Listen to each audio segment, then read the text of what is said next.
prendiamo atto della presenza degli avvocati Viscuso, l'avvocato Reina, l'avvocato Fichera e l'avvocato Giannino. O sbaglio?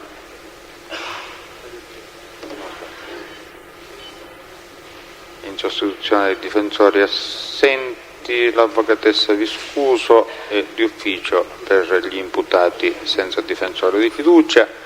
Chi sono i testi presenti?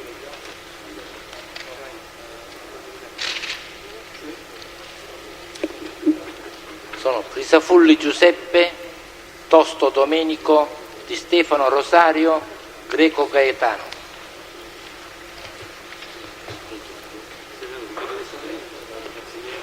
Sì. Il test è da introdurre? Il signor Greco. Il signor Greco.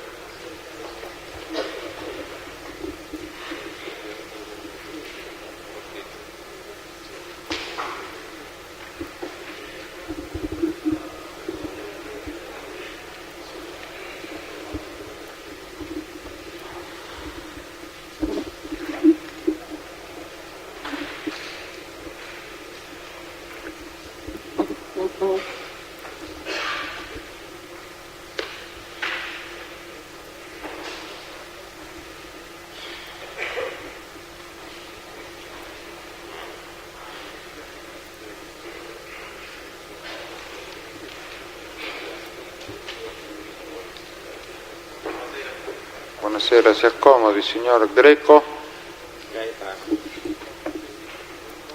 Luogo e data di nascita, signor Greco.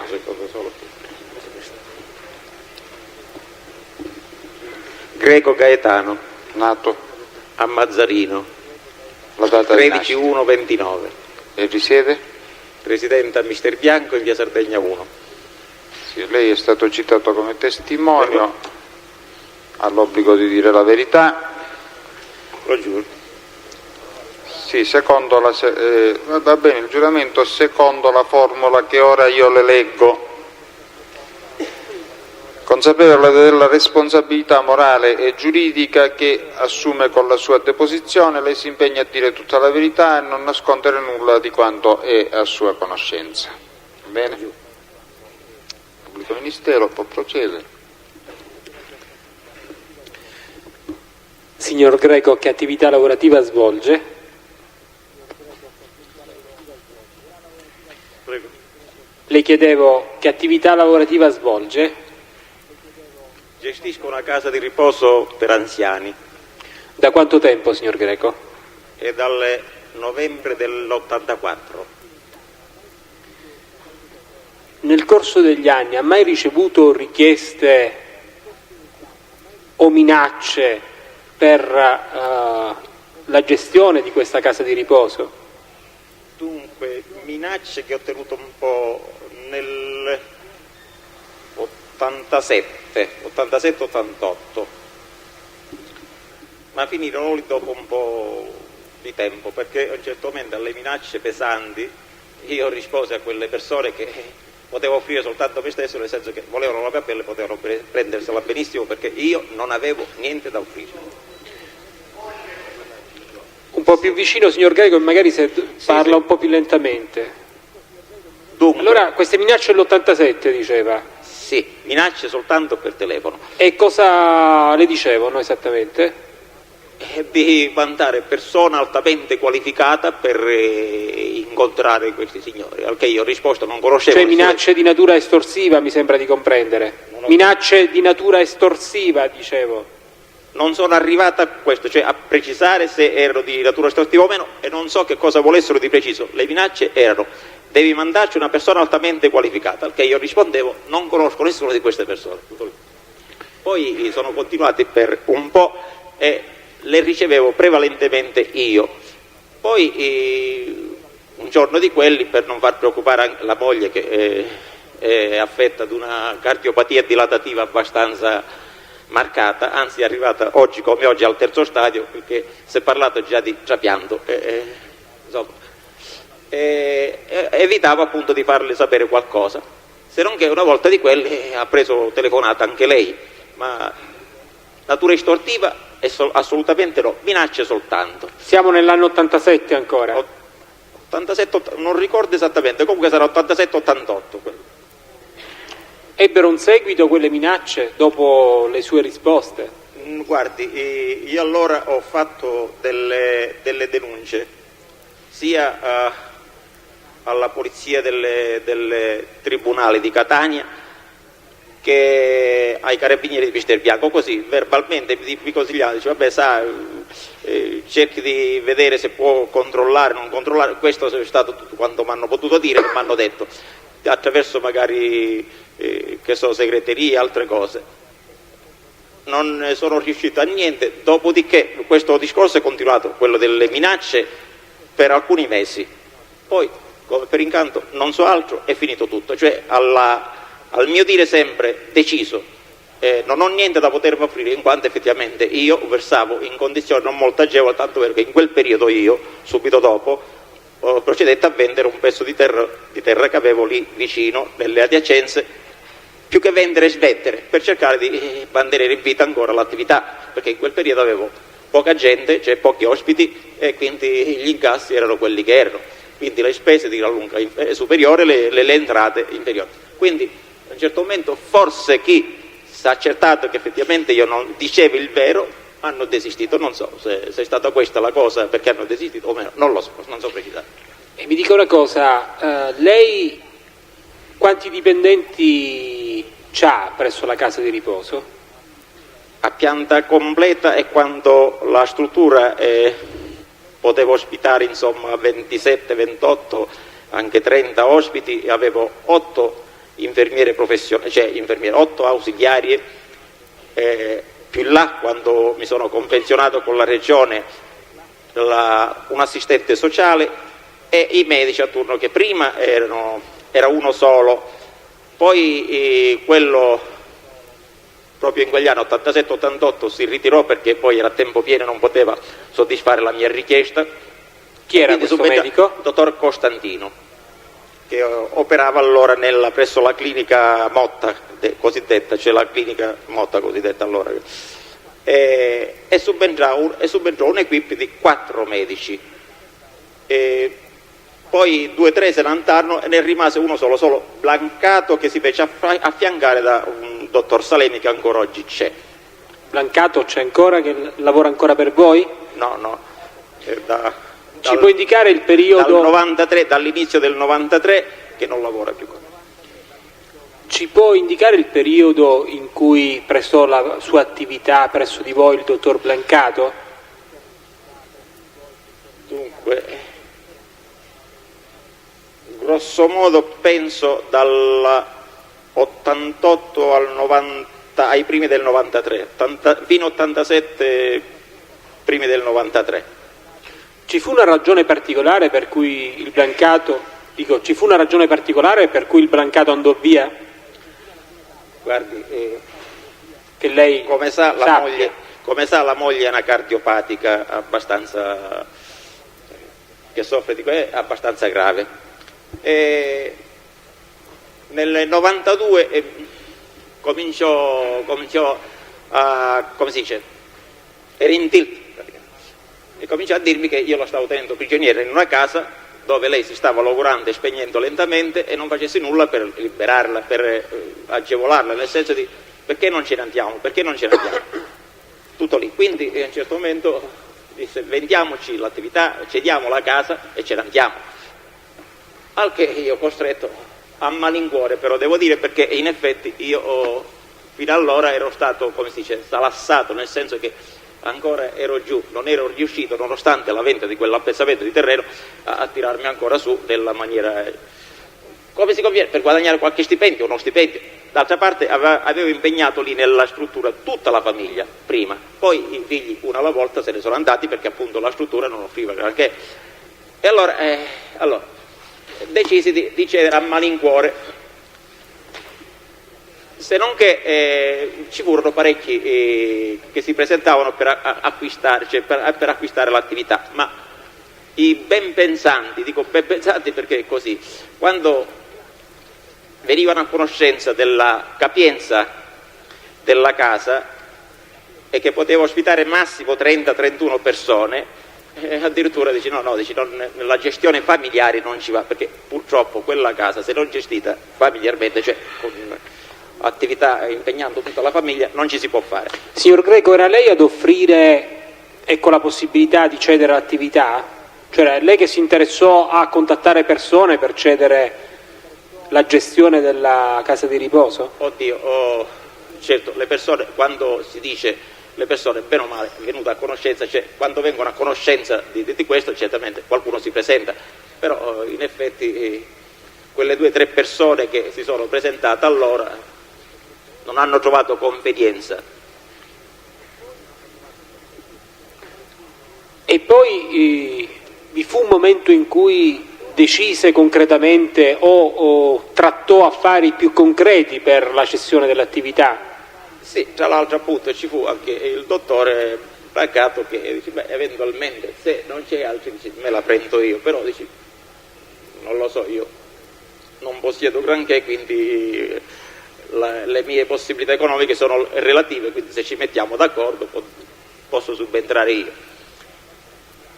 E purtroppo con la situazione familiare che si era venuta a creare per effetto della moglie che mi pressava, nel senso che non ce la faceva più, io giocaforza stavo trattando. Poi è stata una questione sentimentale anche, i vecchietti venuti a conoscenza della cosa mi rimproveravano, mi creda, mi rimproveravano tanto. Chi la rimproverava? E una mi colpì soprattutto dicendomi, nel momento in cui mi disse chiedo scusa signor Greco, vendendo, chi la rimproverava? Chiedo scusa. I vecchietti, le ospiti. E c'è una in particolare che è morta proprio ad inizio di quest'anno, l'anno scorso ormai, settembre dell'anno scorso, proprio quella che era molto vicino a noi mi disse ci state vendendo, non sentite niente per noi vi abbiamo considerato sempre come figli e voi ci state lasciando così, quasi ci state buttando. Un momento di ripensamento e contrariamente a quanto avevo deciso prima veramente sono tornato sulla decisione e ho pagato uno scotto pesante perché già mi ero impegnato, avevo ricevuto una caparra di 15 milioni e ho dovuto tornare circa 15 milioni tra una cosa e l'altra. Cioè le trattative con chi furono specificamente? Queste trattative con chi furono fatte? Dunque furono fatte con in questo momento non mi sovviene il nome, comunque aumento d'amnesia. Cioè, chi erano gli interessati a rilevare? Leonardi, col ragioniere Leonardi. Solo il ragioniere Leonardi? E c'era Brancato che era parte interessata, erano soci insomma. Queste trattative in che arco temporale si svilupparono? Solo nell'ambito del 92? Si svilupparono e cominciarono a svilupparsi fine 92 e si protrassero fino al febbraio del 93, mi pare che sia quello il periodo. In quell'arco temporale capitò mai a lei o ad altri che lavoravano presso la casa di riposo di ricevere telefonate per così dire minacciose? In quel periodo onestamente no, a me personalmente no. Ma successivamente alle telefonate minacciose dell'87 di cui lei ha parlato poc'anzi, vi furono altre telefonate in cui si parlava? C'è opposizione, Presidente, alla domanda, l'aveva già fatta in precedenza e inoltre anche prima l'aveva già posta quando ha risposto nell'87. Guardi, e come ho detto, come ho detto prima, in quel periodo io ero, come si dice, dal punto di vista economico terra e quindi io ho quello che ho detto prima, lo ripeto, ho detto e riduzzato a quelle telefonate che potevo offrire soltanto la mia pelle e che se avessero voluto una potevo andare benissimo io come si dice, ma non per trattare, per vedere quello che volevano, tutto lì. Dopodiché, ripeto, dopo un po' di mesi si è caduto nel nulla, nel senso che non lo so perché hanno smesso, perché forse hanno constatato che nel periodo, come dicevo, poi subito dopo io ho messo in vendita un appezzamento di terreno che poi ho concluso l'affare, non so, anni dopo, un anno più di un anno dopo, e l'ho svenduto praticamente per tenere in attività, come le dicevo, la casa di riposo, perché sennò dovevo smettere, perché in effetti non avevo più da dove attingere una lira. Sì, allora le chiedevo, signor Greco, ha ricevuto altre telefonate in un arco tempo successivamente all'87? No, onestamente no. Sa se i dipendenti della sua casa di riposo hanno ricevuto telefonate del genere? Ripeto, a saperlo mi sarei precipitato, come ho fatto forse la prima volta, a notificare questo a chi di dovere, ma non... Lei sa se sua moglie ha mai ricevuto minacce o di persona o telefonicamente? Guardi, questo sa quando l'ho saputo io?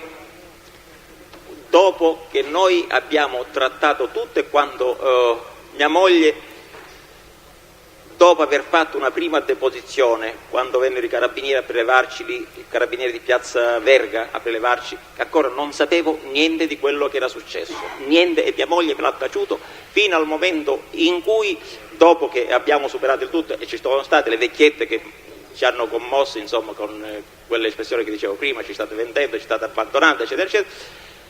Un giorno di quelli si confessò e dice, sai, così, ci sei fatto male, perché tra le altre cose mi hai fatto perdere ben 15 milioni, perché a saperlo prima non l'avevi convinta prima, insomma, a rimanere ancora un pochino. Chiedo scusa, non ho compreso, forse mi sono distratto io. Sua moglie cosa le ha detto specificamente? Io le chiedevo se avesse mai ricevuto minacce. Personalmente no. Chiedevo di sua moglie, signor Greco, chiedevo di sua moglie. Questo, ripeto, me l'ha detto lei, nel senso che quello che ha detto a voi l'ha detto, cioè ha detto prima, facendo quella famosa deposizione prima ai carabinieri di Piazza Verga, che non a me, io non sapevo niente. Quando l'ha preso esattamente? Dopo quanto tempo dal fatto? Dopo il febbraio del 93. Dopo il febbraio del 93, addirittura in primavera del 93, a primavera inoltrata. Lei conosce certa Quartarone Lucia, signor Greco? Sì, è stata una delle dipendenti che abbiamo avuto lì diverse volte. Lei sa se la Quartarone Lucia ha mai preso telefonate presso la casa di riposo in cui le si facevano minacce? Che abbia preso telefonate ne ha prese tante, chiaramente. In cui le si facevano minacce, signor Greco? Signor Greco, in cui le si facevano minacce? Questo non lo so. A me proprio la Quartarone non ha mai riferito niente di questo genere. Cioè che lei abbia preso telefonate con minacce. A me niente, tranne quel periodo, ripeto, che le ricevevo sempre quasi io, e che poi tutti vennero anche a conoscenza di queste minacce successivamente, quando la moglie e anche mia figlia, la seconda delle figlie, prese una di quelle telefonate, nessuno niente mi ha riferito. Cioè, allora soltanto venne a conoscenza di tutti, si venne a conoscenza di questa cosa.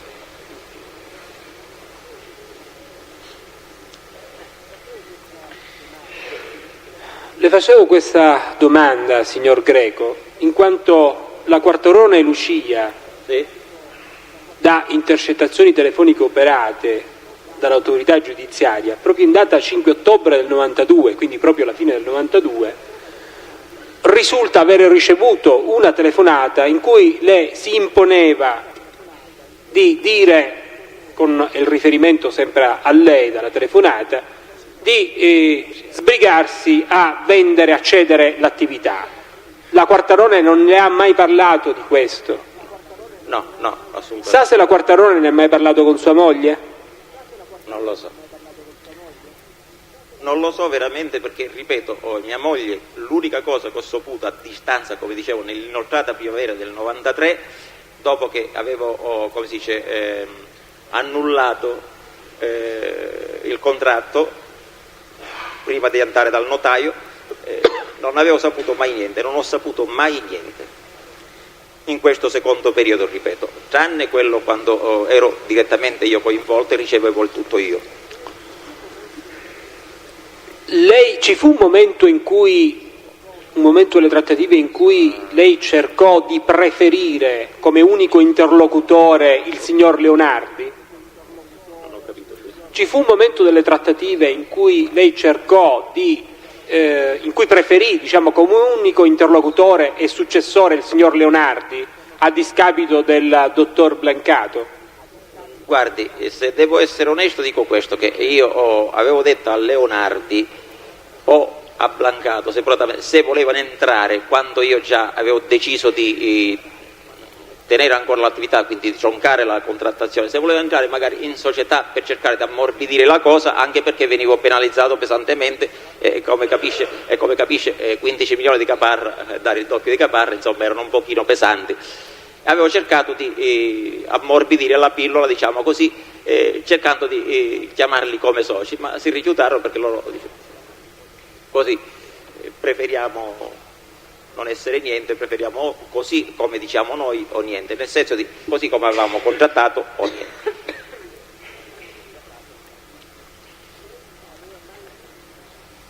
Lei aveva mai quindi chiesto al Blancato e Leonardi di associarsi a lei nell'attività? Subito dopo, ripeto, da tutto quello che sentivo e mi dicevano i vecchietti cosa, volevo un pochino, come si dice, salvare tutti, capre e capre. E lo chiese singolarmente, mi sembra, l'ha chiesto singolarmente? L'ha chiesto singolarmente alle due persone? La feci cioè singolarmente e poi cumulativamente a tutte e due. E per quale motivo le spiegarono le ragioni per le quali non volevano associarsi a lei nella gestione? Affari loro, questo non glielo so dire, perché veda, io se dobbiamo essere se devo essere sincero veramente, nel senso di dire veramente la verità, come sto dicendo, è che l'attività mi serviva perché, come sa benissimo, nel 92-93 io tra l'altro non andavo tanto bene, poi avevo ancora figlie, insomma, sia il maschio che la seconda femmina ancora, come si dice, che non erano sistemate in maniera definitiva, e quindi volevo conservare quella casa difendendola con i denti a tutti i costi per cercare di mantenerla come valvola di sicurezza, diciamo così, come qualcosa a cui aggrapparci, perché non si sa mai, la speranza è l'ultima a morire, si dice, quindi anche se come attività non rendeva tanto, un certo qual modo poteva essere sempre un ancora di salvezza. Diceva poc'anzi che aveva anche i suoi figli, i suoi familiari si erano occupati dell'attività all'interno della casa di riposo. Ci può indicare i nomi dei suoi figli? Sì. Eleonora, Elena inizialmente, quando fu costituita la società a nome collettivo, poi negli anni successivi Elena 87-88 si staccò e così poi Eleonora nel 89-90. Eleonora si recò a Milano, dove periodicamente si sistemava, insomma, e presso una ditta, come si chiama quella ditta? Comunque una tipografia, e poi presso il comune di Vimodrone. Elena invece no, si è sistemata qui a Catania e basta. L'unico che era rimasto con noi a casa è il maschio Giovanni, che avevo cercato di mandare anche lui a Milano nel 91-92, ma ragazzo un pochino andava e tornava, e quindi capirà, l'ho avuto sempre sulle spalle, ce l'ho ancora grosso modo sulle spalle, anche se in questo momento sta lavoricchiando. E lei ebbe mai modo di parlare con Eleonora di problemi attinenti alle trattative per la cessione dell'attività? Guardi, Eleonora, anche perché è lontana, qualcosa così, certamente non potevo parlare ogni giorno, ogni ora, così in generale, che stavamo cedendo l'attività e quindi tutto lì. Ebbe modo specificamente di parlare con Eleonora del dottore Blancato, della successione del dottore Blancato nella gestione della casa di riposo? Prego, non l'ho capito all'inizio. Ha mai avuto modo di parlare con sua figlia Eleonora della successione nella gestione della casa di riposo del dottor Blancato? Sì, già lo sapeva, questo lo sapeva. Lo sapeva nel senso che l'avevo informata. Ricorda i termini del discorso come furono? Ricorda i termini del discorso con Eleonora? Oddio, cosa vuole? Non lo so, ho detto che noi stavamo cedendo l'attività e che quindi ci saremmo forse trasferiti via a Milano in quel periodo stesso, non avendo altro da fare qui, per essere vicino a lei, tutto lì. Ebbe modo di fare delle considerazioni con Eleonora sul dottore Blancato? No. Eventualmente anche sulla onestà del dottore Blancato? No, considerazione di nessun genere, perché io, che cosa si voleva considerare? Le dico questo perché diversamente risulta da alcune intercettazioni telefoniche, signor Greco. Beh, comunque, non lo so, ma penso che guardi anche attraverso le intercettazioni, se intercettazioni ci sono state, non posso dire diversamente da quello che ho detto, perché è la verità. Non è che potevano esserci, comunicazioni particolari, assolutamente.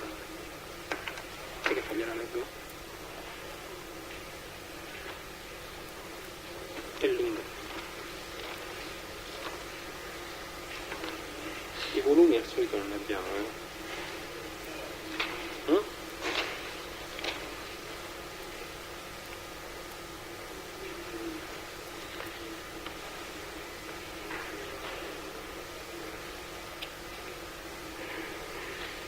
Non c'è neanche però la data, non c'è la data,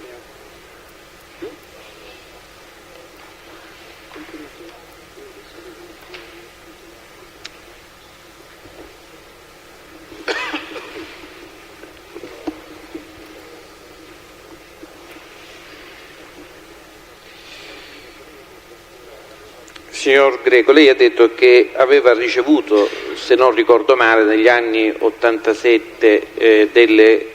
Grosso modo è quel periodo, 87 fino a 87-88, quello è il periodo.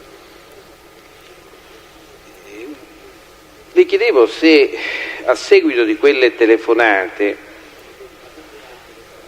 lei aveva individuato possibili autori di quelle stesse telefonate, sulla base delle sue conoscenze, sulla base delle amicizie, sulla base delle sue frequentazioni. Ebbe modo di ritenere che la paternità di quelle telefonate potesse attribuirsi a qualche persona in particolare? Guardi, purtroppo sono in tante le persone che fanno questo tipo di telefonate, e come si fa io che tra l'altro non ho esperienze del genere, mi dica come faccio a conoscere questo? Rivolgermi ad altri non mi è mai andato, perché come le dicevo prima, io ho affrontato questi signori telefonicamente dicendo che ero disposto ad incontrarli, ma potevo offrire soltanto la mia pelle. Lo ripeto ad alta voce, soltanto la mia. Quante pelle. Telefonate sono state? Diversi mesi, questo discorso è diversi mesi. Forse, scusi se posso premettere questo, forse la convinzione che effettivamente io dicevo il vero come era vero è che, venuto a conoscenza del discorso che io stavo sventendo quel pezzo di terra per tenere sull'attività, per non perdere l'attività o smettere l'attività in quel momento, forse si sono convinti che effettivamente io non potevo offrire niente se non la mia pelle. Ho capito. Non le è capitato durante quel periodo di fare qualche regalo, qualche cosa che in qualche modo avesse il significato di tacitare quelle richieste? Regali in denaro, regali... Richieste quantitative, ripeto, no. Loro hanno detto che volevano parlare... Ecco, io le sto chiedendo una cosa diversa. Le sto chiedendo se in quel periodo lei ha fatto qualche regalo in denaro o in altro tipo o altro tipo di regalo che in qualche modo potesse avere il significato di tacitare quelle richieste? No.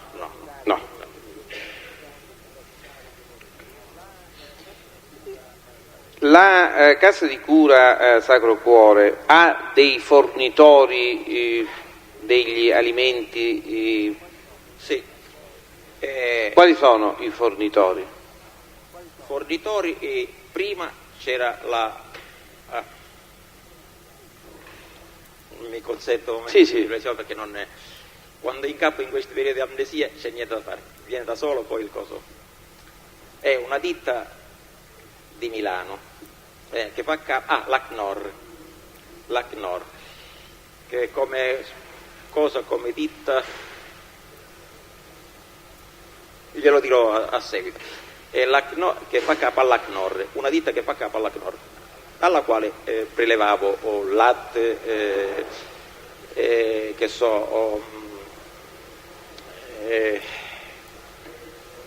frutta sciroppata, altri alimenti essenziali tipo pomodori pelati, a prezzi abbastanza contenuti, merce ottima, e quindi mi sono trovato bene con questo Questa ditta fornitore fino a qualche anno fa, fino a quando hanno cambiato, diciamo così, denominazione e nome, e poi il rappresentante di quella ditta è passata con la e purtroppo mi faccia capire, con questo un'altra ditta, ma è sempre lo stesso e rappresentante. chi è questo rappresentante? È un rappresentante? Un certo signor Di Caudo, un signore. Signor? Di Caudo. Di Cauto? Di Caudo, di come Domodossola Italia, staccato poi Catania, Ancona, e questo Udine. signore è di Catania, di dov'è? No, di Catania no, mi pare che sia di... non lo so. Altri fornitori, oltre questo? Altri fornitori? No, saltuari così che li lasciavo dopo poco, perché non si mostravano abbastanza, come si dice, né coerenti con quanto dicevano, nel senso che la merce non era quella che dicevano, né tampoco mi servivano all'occasione, perché preferivo servirmi come per il resto, per esempio dopo la fornitura di alcuni mezzi di alcuni prodotti da parte di questa ditta, per il resto mi sono servito sempre alla Siglos di Mister Bianchi. Si serviva alla presso Siglos, la quale mi reco personalmente a fare gli acquisti. e il dottor Blancato venne assunto invece, mi pare di capire, nell'88. 87-88, non ricordo il periodo, comunque è quello, 87-88. 87-88. E come ebbe modo di conoscerlo il dottor Blancato? Guardi, lui lavorava presso la clinica Motta con il dottor Costantino, e quando il dottor Costantino decise che non poteva, cioè mi ha informato che non poteva continuare nel darmi la sua adesione, insomma, mi disse eventualmente le presenterò, dice, alcuni medici, anzi le presenterò un'equipe di medici. Beh, si metterà d'accordo con lo stesso cosa, così come ha fatto con me, e quindi me li presentò assieme a Blancato, altri 3 medici, che in questo momento non ricordo come, ma posso sempre dire i nomi successivamente, e vennero tutte e 4. Tutte e 4 si prestarono per un periodo di qualche mese, poi per impegni loro cominciarono a cedere uno dietro l'altro, e quindi rimase soltanto di questo gruppo Blancato, che mi portò poi successivamente questo dottor Salemi, che ho tuttora, per i campi, per darsi l'avvicendamento, cioè fare i turni alternati, un giorno l'uno, un giorno l'altro. Lei poc'anzi mi pare che abbia detto che a seguito della convocazione presso i carabinieri, sua moglie ebbe a confidarle di aver ricevuto, è così? No. Io fino a quando, cioè anche dopo la cosa dei carabinieri di Piazza Verga, non ho saputo ancora niente. Sono venuto a conoscenza di quando aveva ricevuto lei nella primavera inoltrata.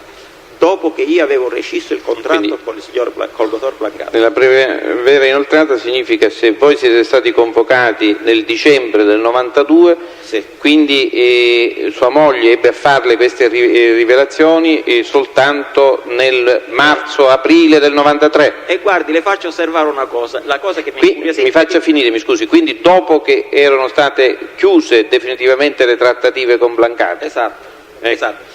E le faccio osservare una cosa, tanto per... quando io mi preoccupavo perché la moglie è stata trattenuta per lungo tempo, 3 ore qualche cosa, 3 ore e 40 minuti, una cosa del genere, al che io mi sono un pochino innervosito e arrabbiato, perché se fossi stato io tranquillo sarei stato tranquillo, ma sapendo le condizioni della moglie, sapendo di che emotività è, di quanta emotività è carica, quindi mi sono preoccupato. Allora ho chiamato un carabiniere e dico: per cortesia, notificate che la moglie si trova in queste condizioni e quindi non può... Al che quello scappa, corre di corsa e va a dire quello che avevo detto io, scende, mi tranquillizza: no, nostra moglie è tranquilla, però ora cercate di smetterla perché è tardi.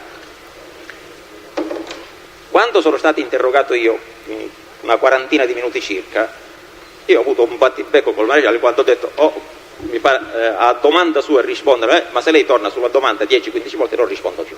Sì, non ho capito, può ripetere? Se torna sulla domanda 10-15 volte come fa, io non rispondo più perché a un certo momento non so cosa dire. Quando l'ho detto compiutamente la cosa, lei ripete sempre la stessa cosa, allora che cosa devo rispondere? La stessa cosa, quindi tanto vale lo rispondo. In quell'occasione mi stupì una cosa, mi meravigliò una cosa, cioè che quel maresciallo, quella persona che mi interrogava, tornava sempre su un discorso: lei sa molte cose e non vuole dircele. Io mi sono stupito, mi sono meravigliato: lei sa molte cose e non ce le vuole dire. Ma che cosa devo dirmi? Che cosa devo dirmi? Lei ha fatto delle domande, io ho risposto, di più non posso dire, questo è il discorso. No, tranquillo. Ecco, ma tutto questo col discorso che stavamo facendo cosa c'entra? Io le avevo chiesto quando sua moglie effettivamente... Nella primavera. Sì, quindi sostanzialmente dopo... Mi stupì, e dopo mi sono chiesto il perché e poi ho avuto la risposta a quelle domande assillanti di chi mi interrogava, perché la moglie aveva detto una cosa che io non sapevo e lui pensava che invece fosse a conoscenza di tutto, quindi non potevo dire cose che ci ha perso un po' di tempo dall'ottobre del 92 al marzo del 93 a informarsi con sua moglie su queste vicende. No, aggiungo di più da quando ha detto successivi alla moglie, che questo discorso iniziò per lei nella primavera del 92. Scusate un momento, prego. Questo è quando Scusi un momento, dopo nella primavera del 93. Signor Greco, un momento. No, poco importante. No, dico, il signor pubblico ministero ha dato una data, marzo 93, mentre il signor Greco ha detto primavera inoltrata.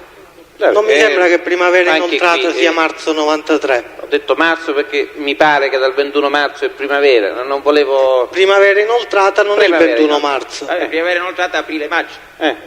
Aprile-maggio.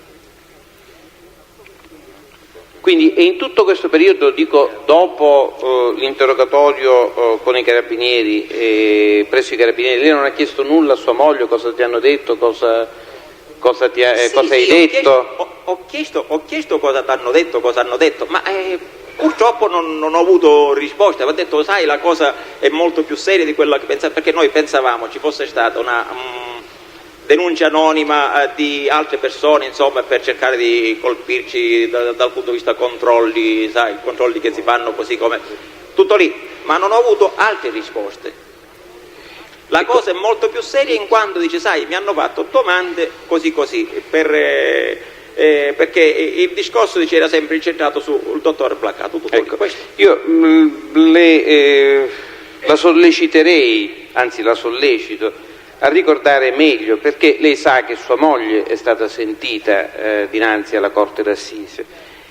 E circa i tempi di questa confidenza che sua moglie ebbe a farle, mi pare che non ci siamo, perché lei colloca questa confidenza ricevuta dalla moglie a primavera inoltrata. Presidente, scusi, c'ho opposizione. Non ho ben capito se si tratta di una contestazione che sta facendo al teste a mezzo di domande rivolte a un altro teste. Avvocato, lei sa benissimo che non è una contestazione. Io credo che abbiamo già gli atti del processo e è stata sentita la signora, quindi lei ricorderà bene il contenuto di quelle dichiarazioni. Credo che se dobbiamo fare chiarezza su questo episodio se vogliamo evitare confronti a oltranza, dobbiamo subito chiarire le possibili zone di contrasto tra le dichiarazioni di due testi che peraltro sono marito e moglie, quindi credo che sia legittimo, non è una contestazione, si tratta soltanto di chiarire. Dico, dalle dichiarazioni di sua moglie emergerebbe che questa confidenza venne fatta a lei in un momento precedente alla interruzione delle trattative. No, guardi, dottor Marino,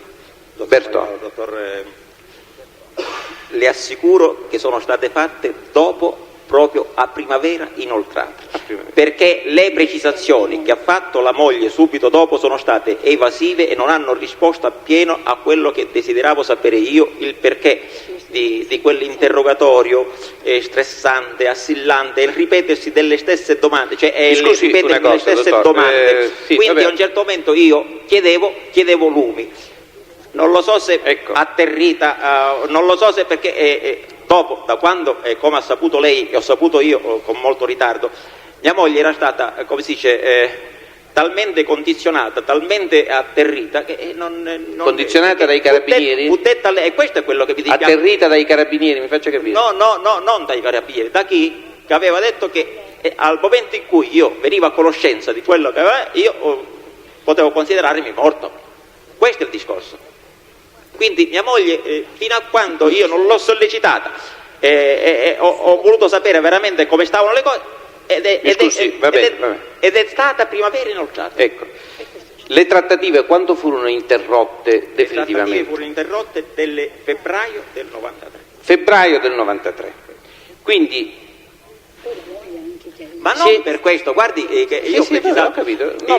Il discorso di rottura è stato più che altro una cosa affettiva tra noi e i vecchietti, perché io ho rinunciato. Noi prendiamo atto che sua moglie ha detto cosa diversa, cercheremo poi di capire. Tutta la mia gestione, cercheremo di capire perché c'è questo contrasto. Le voglio dire una cosa però, lei viene convocato dai carabinieri il 28 ottobre il 21 dicembre del 1992 e le vengono fatte delle domande sul dottor Blancato. Sì. È chiaro? Sì. Il dottor Blancato che è il contraente con il quale lei si accinge a concludere una determinata affare. Le chiedo, ha mai parlato con il dottor Blancato del contenuto di questo interrogatorio, delle domande che i carabinieri facevano a lei? Io ho lasciato capire qualcosa, ma non mi sentivo autorizzato a dire niente al dottor Blancato. A chi ha lasciato? Il dottor Blancato nei miei confronti ha nutrito, come si dice, sempre stima e rispetto, e anzi posso dirle che aveva un timore riverenziale in certo qual modo di me, in quanto sapeva che io per i fatti miei non voglio... Quindi mi faccia capire, lei ne parlò con il dottor Blancato? Non ho parlato specificatamente di niente col dottor Blancato per quanto attiene tutto l'interrogatorio, perché non ero tenuto a dire niente al dottor Blancato di quello che avevo avuto fatto come interrogatorio.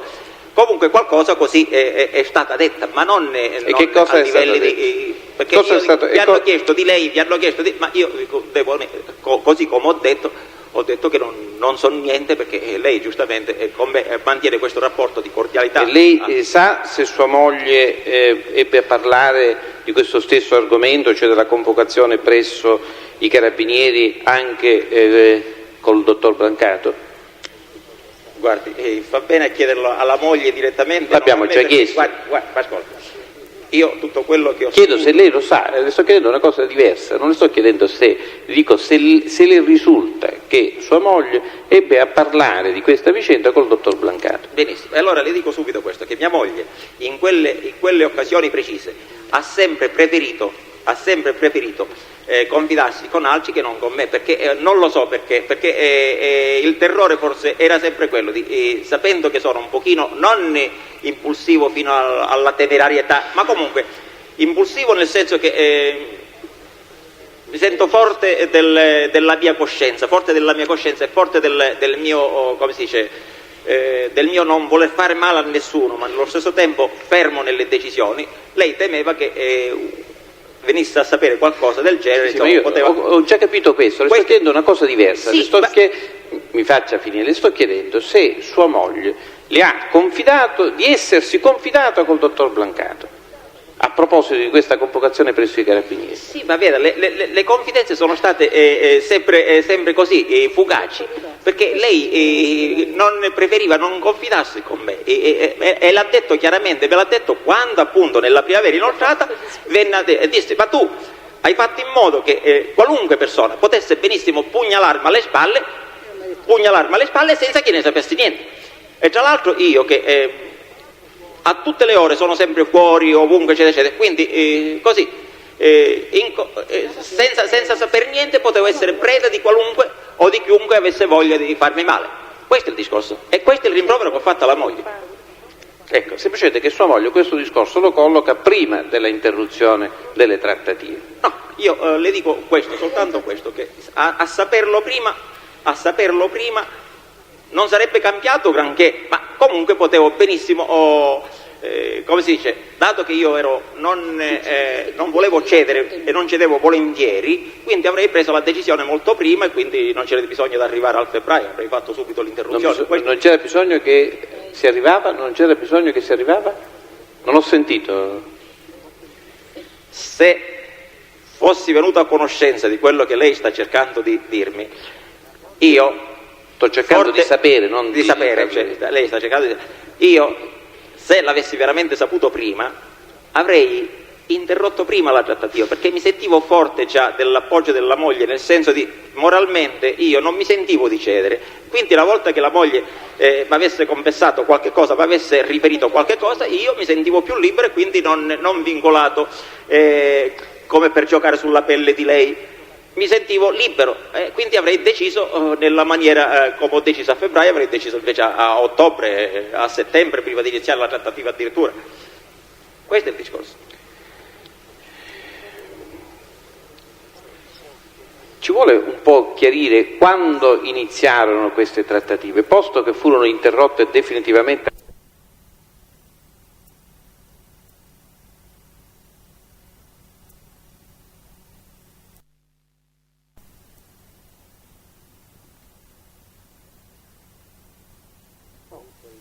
Vogliamo chiarire quando ebbero inizio queste trattative?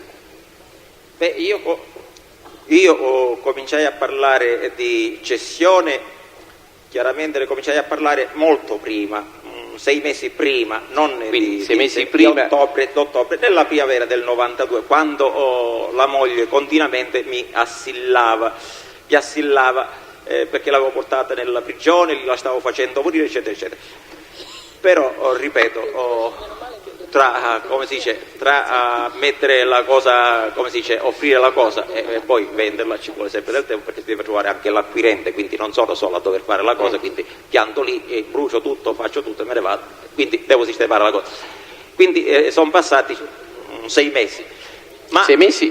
6 mesi buoni, 6 mesi, cioè, nella primavera del 92 si comincia a parlare di cessione, ma vennero altri acquirenti, altre persone e parecchie persone che quando chiedevano di che capienza era la casa, chiaramente rinunciavano subito, e ne passarono diverse di persone.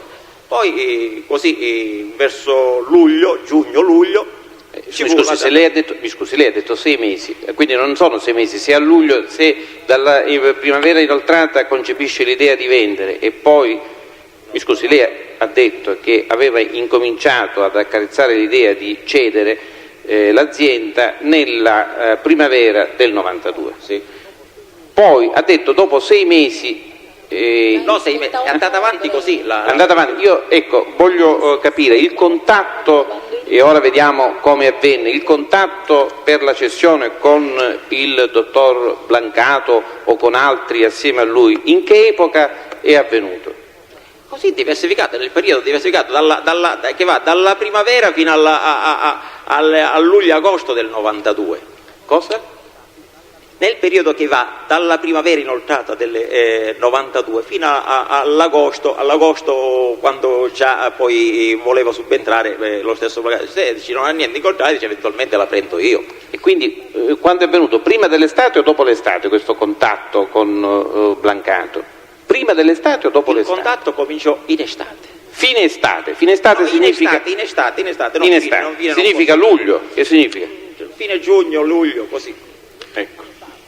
E questo contatto quindi è il dottor Blancato che le dice la prendo io? Eventualmente se non ci sono altri lei non ha niente, in contrario se non ci sono migliori offerenti casomai la prendo io, tutto lì. Ecco. E questo contatto lei lo ha avuto con Blancato oppure con Leonardi? Successivamente i contatti li avevo sempre con Leonardi, col ragionier Leonardi. Ma il ragionier Leonardi lei come lo ha conosciuto? Non l'ho conosciuto, me l'ha presentato proprio Blancato. Dopo che già aveva chiesto a lei che era sua intenzione... Certo. Lei poc'anzi ha dichiarato che non aveva saputo della telefonata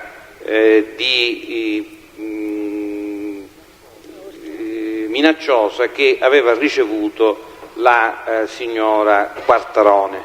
È così? Sì. Di non saperne nulla. Non ho saputo mai nulla. Ecco, in effetti però sua moglie nel verbale, nelle dichiarazioni che ha reso dinanzi alla Corte d'Assise ha dichiarato cosa diversa. Ha dichiarato che della... Presidente, chiedo scusa, c'è contestazione, non può leggere le dichiarazioni rese dalla moglie. Non sto leggendo, avvocato. E non sto facendo una contestazione. Cioè, contestazione a questa domanda. Contestazione opposizione alla formulazione della domanda in questi termini. Ecco, cioè, non di meno io chiedo e insisto di fare può procedere la domanda. Rigettata. La signora, cioè sua moglie, ha dichiarato di averla messa al corrente di questa telefonata. Telefonata che è del 5 ottobre del 1992, quindi ancora prima. Assolutamente no. Assolutamente no. Lei ribadisce che non era al corrente.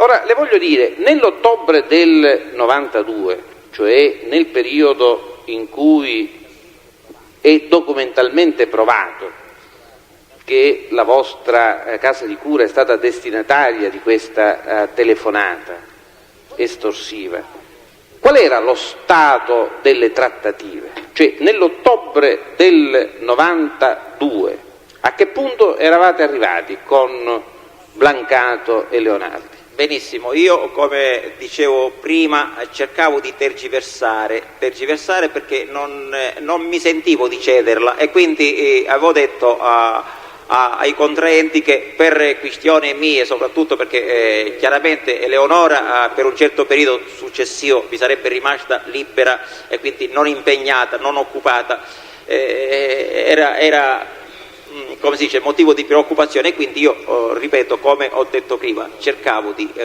aggrapparmi a tutto per non cedere, perché la consideravo sempre, anche se non andava tanto bene dal punto di vista economico, per non cedere un'ancora di salvezza.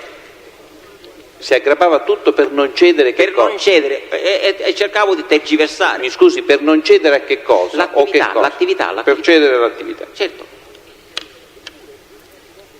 Eppure 2 giorni dopo quella telefonata del 5 ottobre del 92, di cui lei oggi asserisce di non sapere nulla,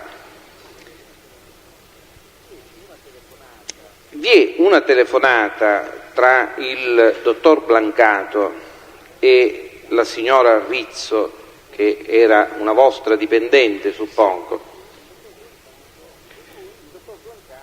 in cui il dottor Blancato dice all'Arrizzo: fagli prendere tempo quanto vuole, tanto se lui aveva in testa altri tipi di progetti gli sono saltati, quindi con me, sai, a me prendermi per i fondelli, traduciamo, la gente impinci, cioè la gente trova ostacoli, perché lui forse aveva in testa qualche altra cosa, forse aveva in testa di fare una società con qualcuno.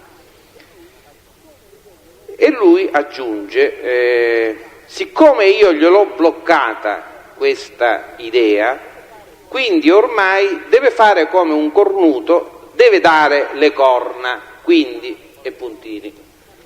Ora le voglio dire, questa telefonata fa pensare, ed è questa la domanda che le formulo, fa pensare che certamente tra quella telefonata del 5 ottobre del 1992 e questa presa di posizione di Blancato, che ormai ritiene che lei accetterà le sue proposte, deve essere successo qualche cosa. Io le chiedo, alla luce anche di questa conseguenzialità temporale tra la telefonata estorsiva e la telefonata in cui Blancato dimostra di essere sicuro di aver realizzato il proprio scopo, cosa è successo? Posto che lei continua a dire che di quella telefonata non ne sa nulla. Presidente, scusi, Scusi un momento, signor Greco, aspetti. Presidente, per quello che può valere c'è opposizione del difensore, la domanda è a dir poco suggestiva. Ha riferito un contenuto delle conversazioni, dopo aver fatto un bel po' di preambolo, contenuti in conversazioni intercettate all'imputato, ed è evidentemente suggestiva. Tende a suggerire la domanda partendo da un preambolo abbastanza... Non tento a suggerire nessuna risposta, perché oltretutto il testo cerca di saggiare un po' l'attendibilità. Si tratta di appunto capire, farlo in qualche modo. Si tratta alla base di altre risultanze. Si tratta di capire. Il pubblico ministero può procedere. Ecco, mi fermo qui. Dico, abbiamo sua moglie.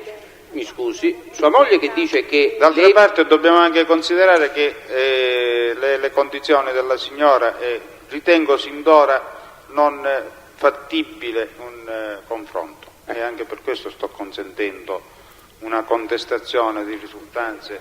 Veda, per esempio, posso dire una cosa? Aspetti. Il tenore di quella telefonata, per esempio, non lo so, perché a sapere una cosa del genere io a quel signore avrei spaccato la testa, scusate.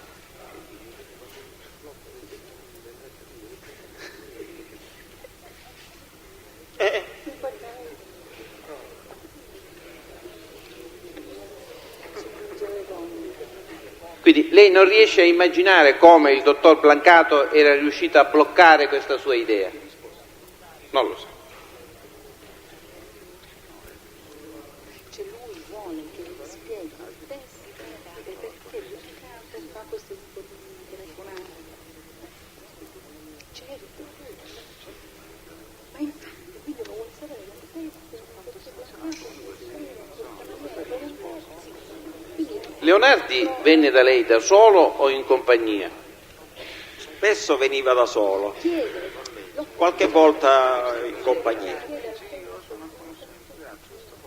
In compagnia di chi? Prego? In compagnia di chi? Il dottor Blancato. È venuto qualche volta con sua moglie? Sì, un paio di volte e soprattutto poi immagini che noi abbiamo fatto la festa dell'addio, diciamo così, in quanto c'è stata una festa, si è ufficiata una messa, è stata ufficiata una messa anche da Don Pisalli, allora il parroco nostro, già era tutto completato, tutto a posto. E poi, ripeto, i vecchietti insomma hanno pesato molto sulla mia decisione finale.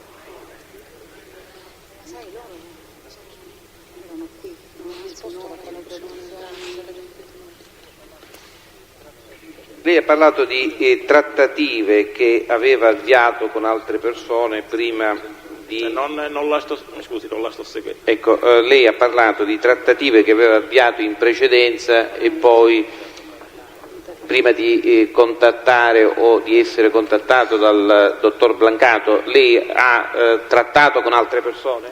Sì, con diverse persone. Cosa? Con diverse. Ecco, ci vuole indicare chi erano queste altre persone? Elenca, quando vengono le persone per quando si presentano, ma la presentazione lei lo sa qual è, quella della famosa barzelletta, piacere, si dice il ruggito, o come si dice... ecco, ma chi erano queste persone con le quali... venne addirittura una volta un'equipe cappeggiata da un ortopedico, mi pare, che abita a San Giovanni La Punta, una cosa del genere, quindi si sono presentati, ma non cosa vuole che ricordi. Diverse persone. Poi è venuta un'altra signora che era segretaria in una clinica, non so se la clinica Basile, non ricordo, non oso dire che sia vero o meno, cioè che era presso la clinica Basile. Diverse persone.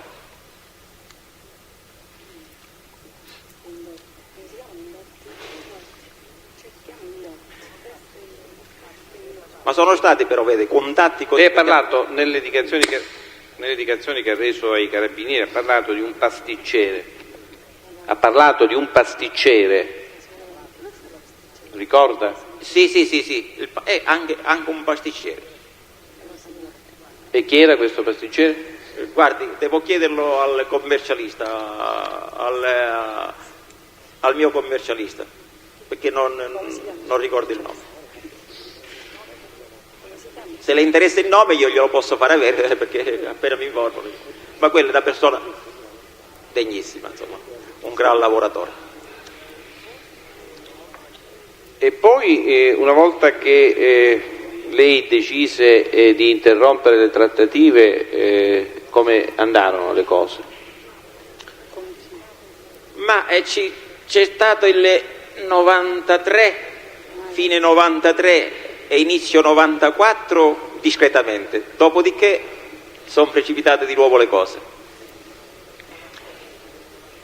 Fine 93, inizio 94 discretamente, poi le cose sono precipitate, nel senso che ho avuto poche presenze, perché quelli che mi trascinavo da 10 anni, tenendoli sempre bene, non badando a spese per questo, infatti io ho avuto sempre medici e non come mi imponeva la regione, la convenzione di avere l'assistente professionale, cioè un infermiere professionale part-time.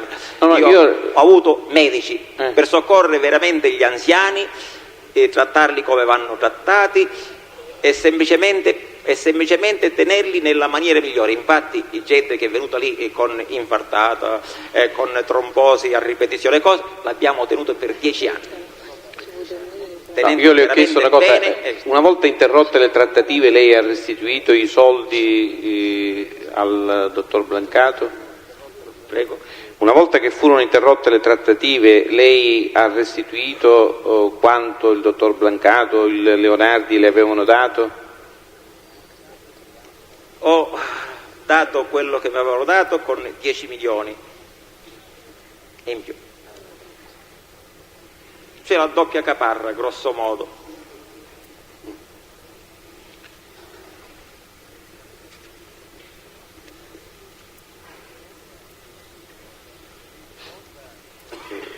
Lei ricorda il dottor Blancato con quale assiduità veniva in clinica, nella casa di cura? Come medico. Sì, come medico alle dipendenze della clinica, cioè come libero professionista, va bene, come libero professionista, però con impegno preciso che doveva lì accudire gli anziani 2-3 ore al giorno e mantenere e tenere presente sempre la reperibilità. Cioè io li ho sempre vincolati i medici, pagandoli per questo anche, per mantenermi la reperibilità soprattutto, cioè nel momento in cui scattava l'emergenza e con vecchietto stava male, loro a qualunque ora, giorno, notte, mattino, dovevano essere sempre presenti, come infatti è stato sempre, e per questo non mi posso lamentare, e per questo abbiamo salvato parecchie volte, parecchie vite ai vecchietti e l'abbiamo tirato per 10 anni. Ce l'ho tutti 90enni ora, sono già 80enni e sono tutti 90enni acciaccati anche. Solo che ora stanno finendo. Ecco, Signor Greco, qua c'è, dovrebbe chiarire un altro particolare.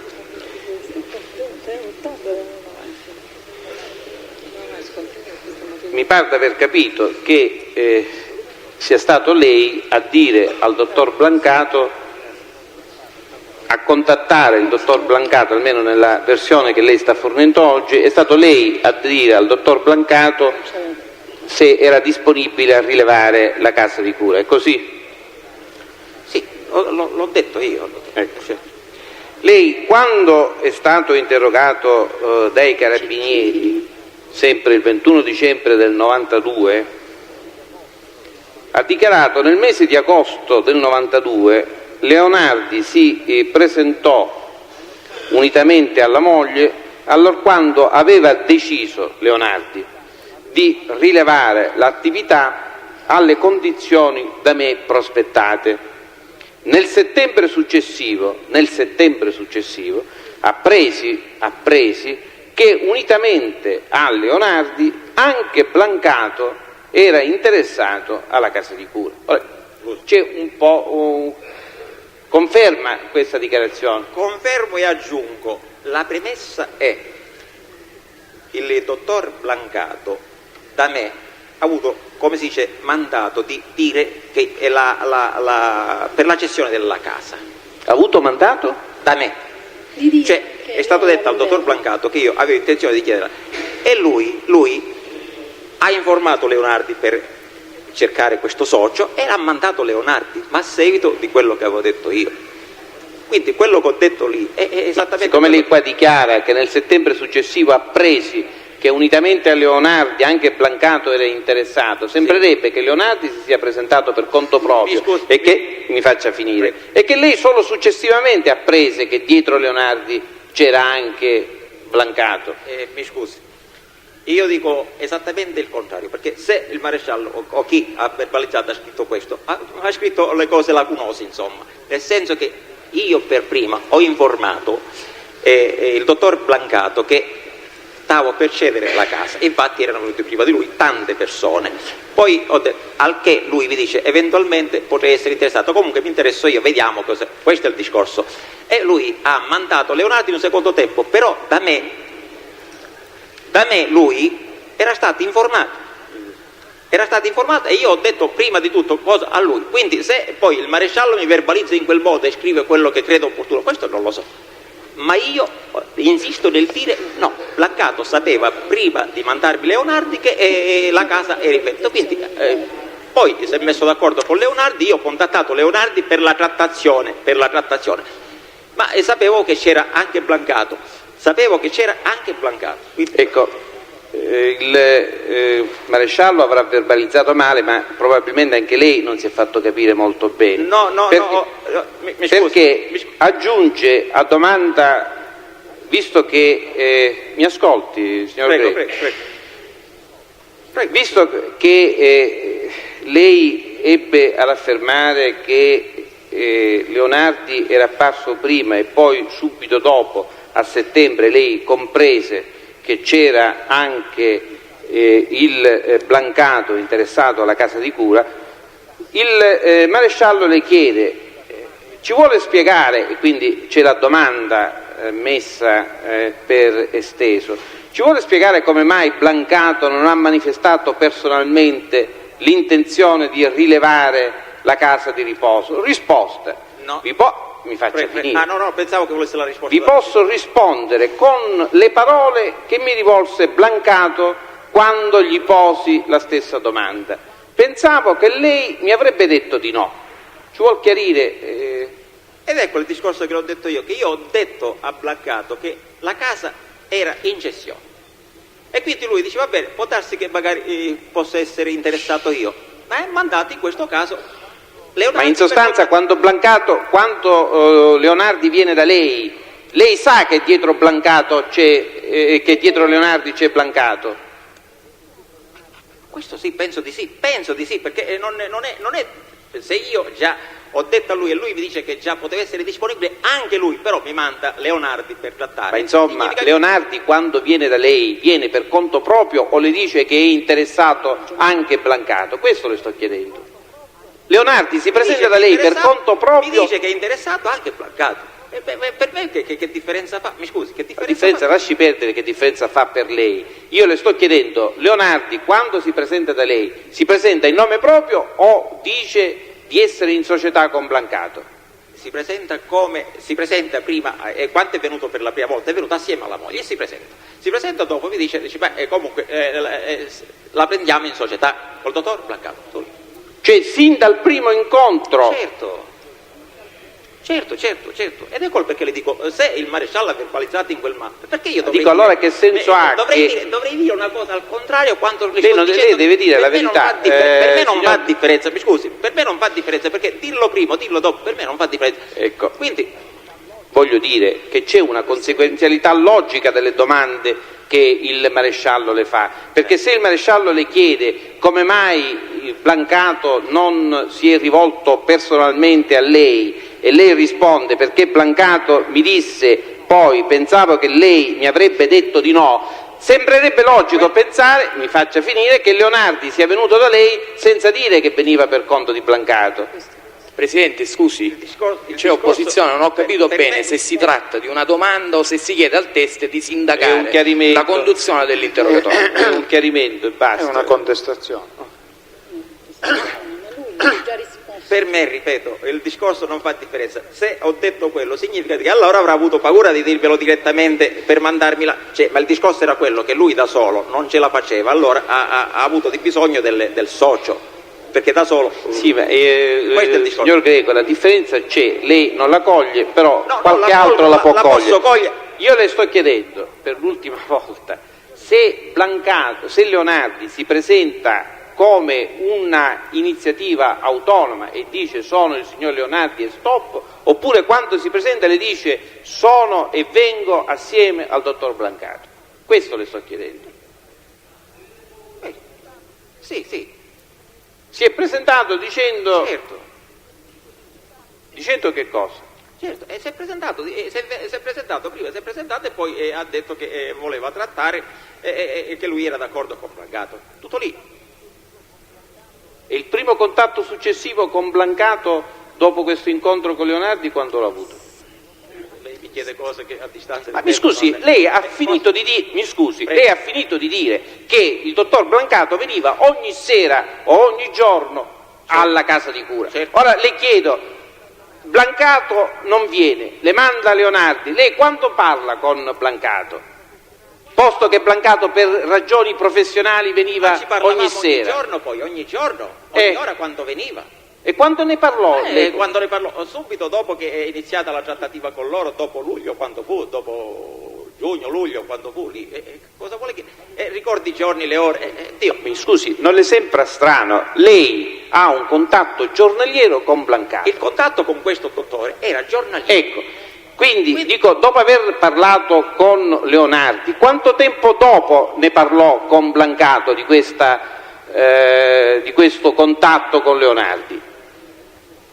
Ha capito la domanda? Sì, ma io dico subito dopo giorni, non lo so, questo è il discorso, non lo so, io colgo la sua cosa, ma comunque noi ne parlavamo. Ora dire quando, dopo quando, per me non riesco a come si dice, a metterlo nel giusto costo, perché subito dopo, o poco dopo, giorni dopo, non lo so, se ne parlava sempre dopo. Questo è il discorso. Non so provocare esattamente se 2 giorni dopo, 2 giorni dopo. Quello veniva sempre, stabilire i secondi giorni. Per adesso abbiamo finito. Sì, Presidente, mi consente di restare seduto perché sennò non riesco a vedere. Grazie. Senta, sa in che cosa era specializzato il dottore Blancato? Prego. Sa in che cosa era specializzato il dottore Blancato?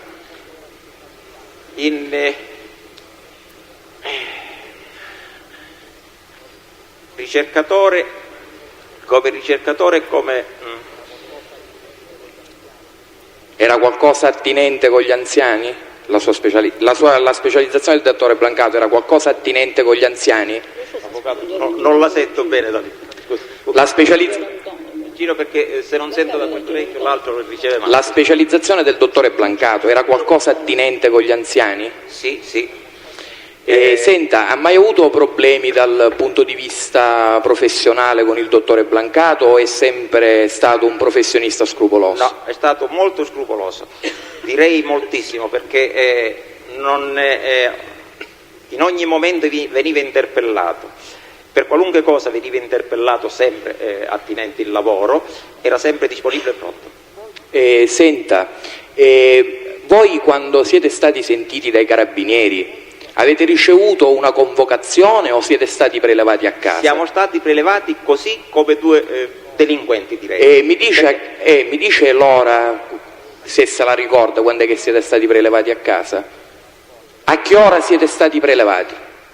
Sono venuti nel pomeriggio, pomeriggio tardi, verso le 6, e ci hanno concedati da lì circa le 11 di sera.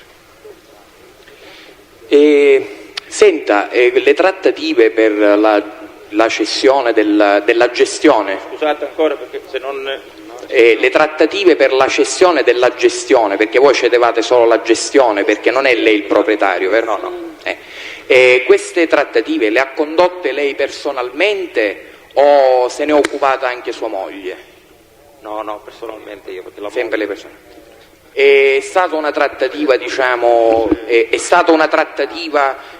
secondo le regole, cioè sono stati interessati dei legali, avete stipulato un compromesso presso un notaio? Sì. Senta, lei ha parlato di difficoltà, diciamo, di condizioni economiche non certo floride del dottore Blancato. Sa per caso se il dottore, ha effettuato un prestito per poter dare la sua parte di caparra? Mi disse che aveva chiesto un prestito presso una banca, non ricordo quale, per i fatti suoi. Sento un'altra cosa, la gestione della casa, anche se indirettamente lei ha già risposto a questa domanda per meglio focalizzarla, la gestione della casa era una gestione molto redditizia, cioè guadagnavate centinaia di milioni l'anno, miliardi l'anno? Penso che abbia detto precedentemente quello che è successo nei vari anni. Praticamente noi non abbiamo tutti i familiari impegnati, non possiamo mai dire di aver ricavato uno stipendio ognuno. Addirittura io dovevo intervenire con la mia pensione, versando nel calderone molte volte, molti mesi, la mia pensione. Senta, ha mai ricevuto minacce da parte del dottore Blancato o del ragioniere Leonardi per cedere questa gestione, o era sua intenzione cederla?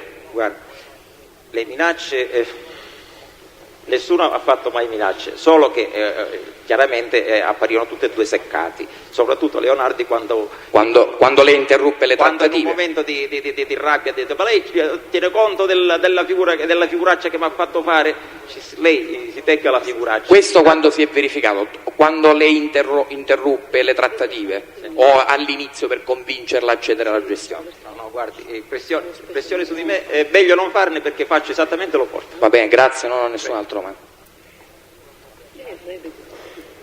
Il Ministero può finire l'esame. Signor Greco, sua moglie esattamente cosa le confidò in merito alle minacce subite? Mi confidò quello che non avrei voluto mai sapere, cioè che aveva ricevuto queste telefonate come anni prima l'avevo ricevuto io, che l'avevano minacciata e che l'avevano condizionata, dicendo che appena venuto a conoscenza di quanto dicevano a lei, io potevo considerarmi un morto, cioè lei doveva considerarmi già morto. Ecco, le parlò soltanto di queste minacce telefoniche o no, aggiunse? Poi mi disse anche dell'incontro spiacevole che ha avuto, ma tutto lì. È quello che è stato detto in quell'incontro, cioè la minaccia che ha ricevuto, tutto lì. No, ce lo dica, di quale incontro spiacevole? No, non so altro quello che ha detto, che lei deve, la domanda è rivolta a lei e lei mi deve dare una risposta sulla base di quello che ha saputo da sua moglie. Ecco, le sto chiedendo cosa le ha detto sua moglie a proposito di questo incontro. che era stata fermata da queste persone e che le avevano detto, l'avevano minacciato dicendo ancora qui siete, che cosa aspettate per andarvene? E quindi dice mi raccomando, di questo non dire niente a tuo marito perché sennò lo puoi considerare morto. Questo è tutto. Ecco, e questo incontro quando era avvenuto? Lei dice nella primavera del 92, primavera come dicevo prima, cioè tra aprile e maggio del 92. Non so. Aprile e maggio del 92. Del 92, così dice lei. Presidente, io devo dare lettura al teste delle dichiarazioni che ha reso sua moglie, perché altrimenti io credo che si presenti la necessità di dover fare un confronto. Quindi per evitare il confronto, comunque per mettere il teste nella possibilità di dare una risposta esauriente di fronte ad una lettura testuale delle dichiarazioni che ha reso la signora, io chiedo di essere autorizzato a dare lettura di queste dichiarazioni in modo che il teste, di fronte a questa puntuale indicazione, dica definitivamente quello che ritiene sia la verità dei fatti. Presidente, posso interloquire su questa richiesta del PM? Grazie.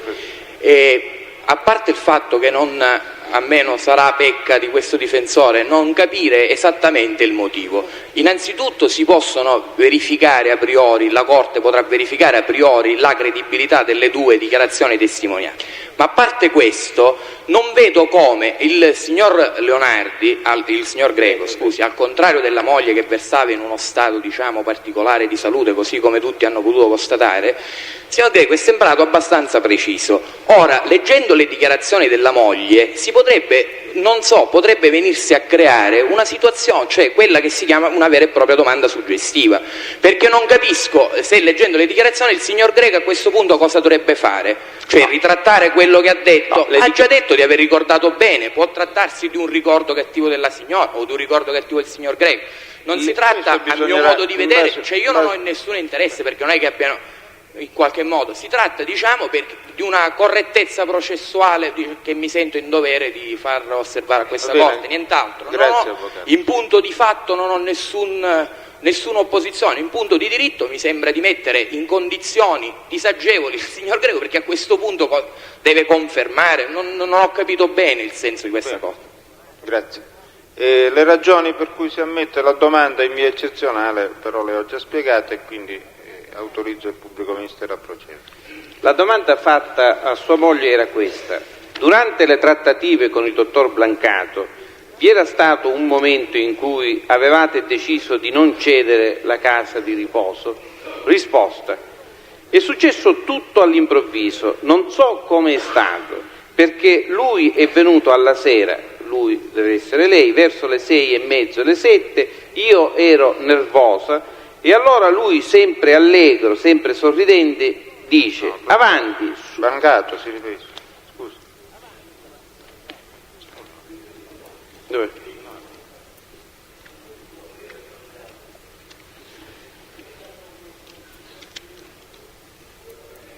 Ecco qua. Scusate.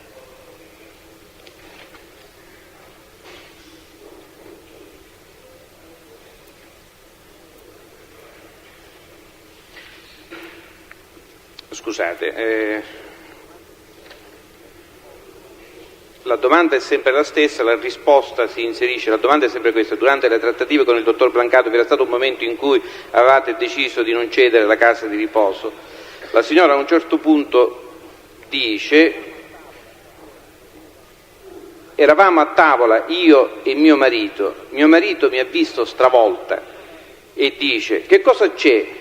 Ancora ci pensi, ti dispiace? No, niente, ho detto sono contenta da un lato, ma dall'altro così stiamo più tranquilli, così non ci farà nessuno del male.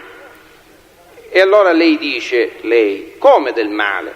E allora ce ne andiamo su, perché abitiamo nella stessa casa, sopra abbiamo la casa, l'appartamento sopra, ed allora a mio marito ho confidato, ho detto quello che era successo, cioè delle 3 persone che mi avevano fermato, delle minacce che mi avevano fatto, che ti facevano fuori, che sapevano dove abitava Eleonora e tutto il resto. Mio marito mi ha detto: cosa? Perché me lo hai detto, non me l'hai detto prima? Perché non te lo potevo dire? Ma al dottor Brancato gliel'hai detto? Come? Il dottor Brancato, come? Io sono tuo marito? Non lo so, gli ho detto. Mi hanno detto di non parlare. E ti sei tenuta tutto questo per tanto tempo così? Ecco perché ti sei ridotta così. Ed allora c'è stato un litigio, e allora è stato lì che mio marito si è impuntato e l'indomani ha chiamato il dottor Brancato. Così ha detto: mi dispiace, fra gli anziani che non vogliono che mia moglie se ne vada, ed una cosa ed un'altra, un ripensamento, non lascio più la casa. Mi spiace, io devo dirle che questa è, come si dice, un'anticipazione di quello che va detto dopo. I periodi sono come ho detto io e non ci sono dubbi. Mi spiace, non posso aggiungere altro né togliere altro. Va bene, Presidente. Possiamo licenziare il testo? Può andare, signor Presidente. Grazie. Buonasera, grazie. Buonasera. Prossimo testo. E quindi non è collegato a una rottura delle trattative. Quella poverina. Tosto.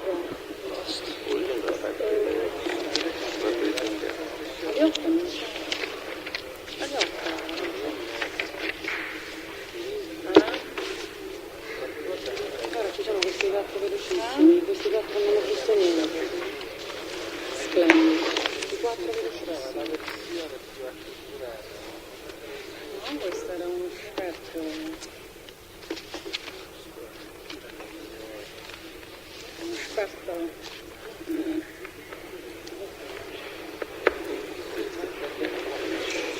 Scusate, non stiamo confondendo le cose?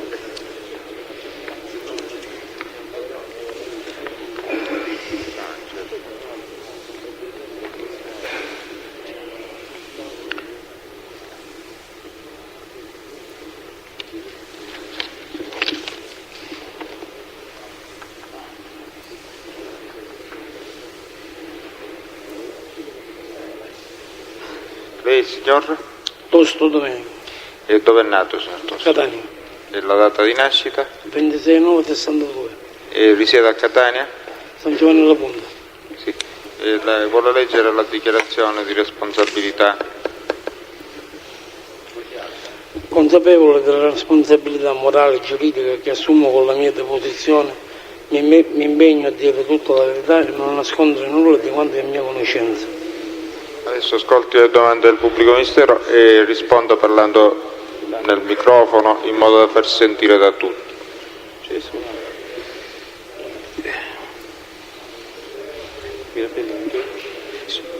Signor Tosto, che attività svolge? Sono impiegato al Siglos. Impiegato? Al Siglos, Da quanto tempo? dall'85. Dall'85. Sì. E che compiti svolge all'interno del Sigros? Sono un operaio normale come tutti gli altri. In particolare Più forte, Perché signor carico- Tosto. Sono al carico merci. al carico merci. Ci vuole descrivere velocissimamente il Sigros, come, quali sono i locali, come è composto? Così, sinteticamente. È abbastanza grande, cioè nelle parti in cui sono io, Parli forte perché così non si capisce. nelle parti in cui sono generalmente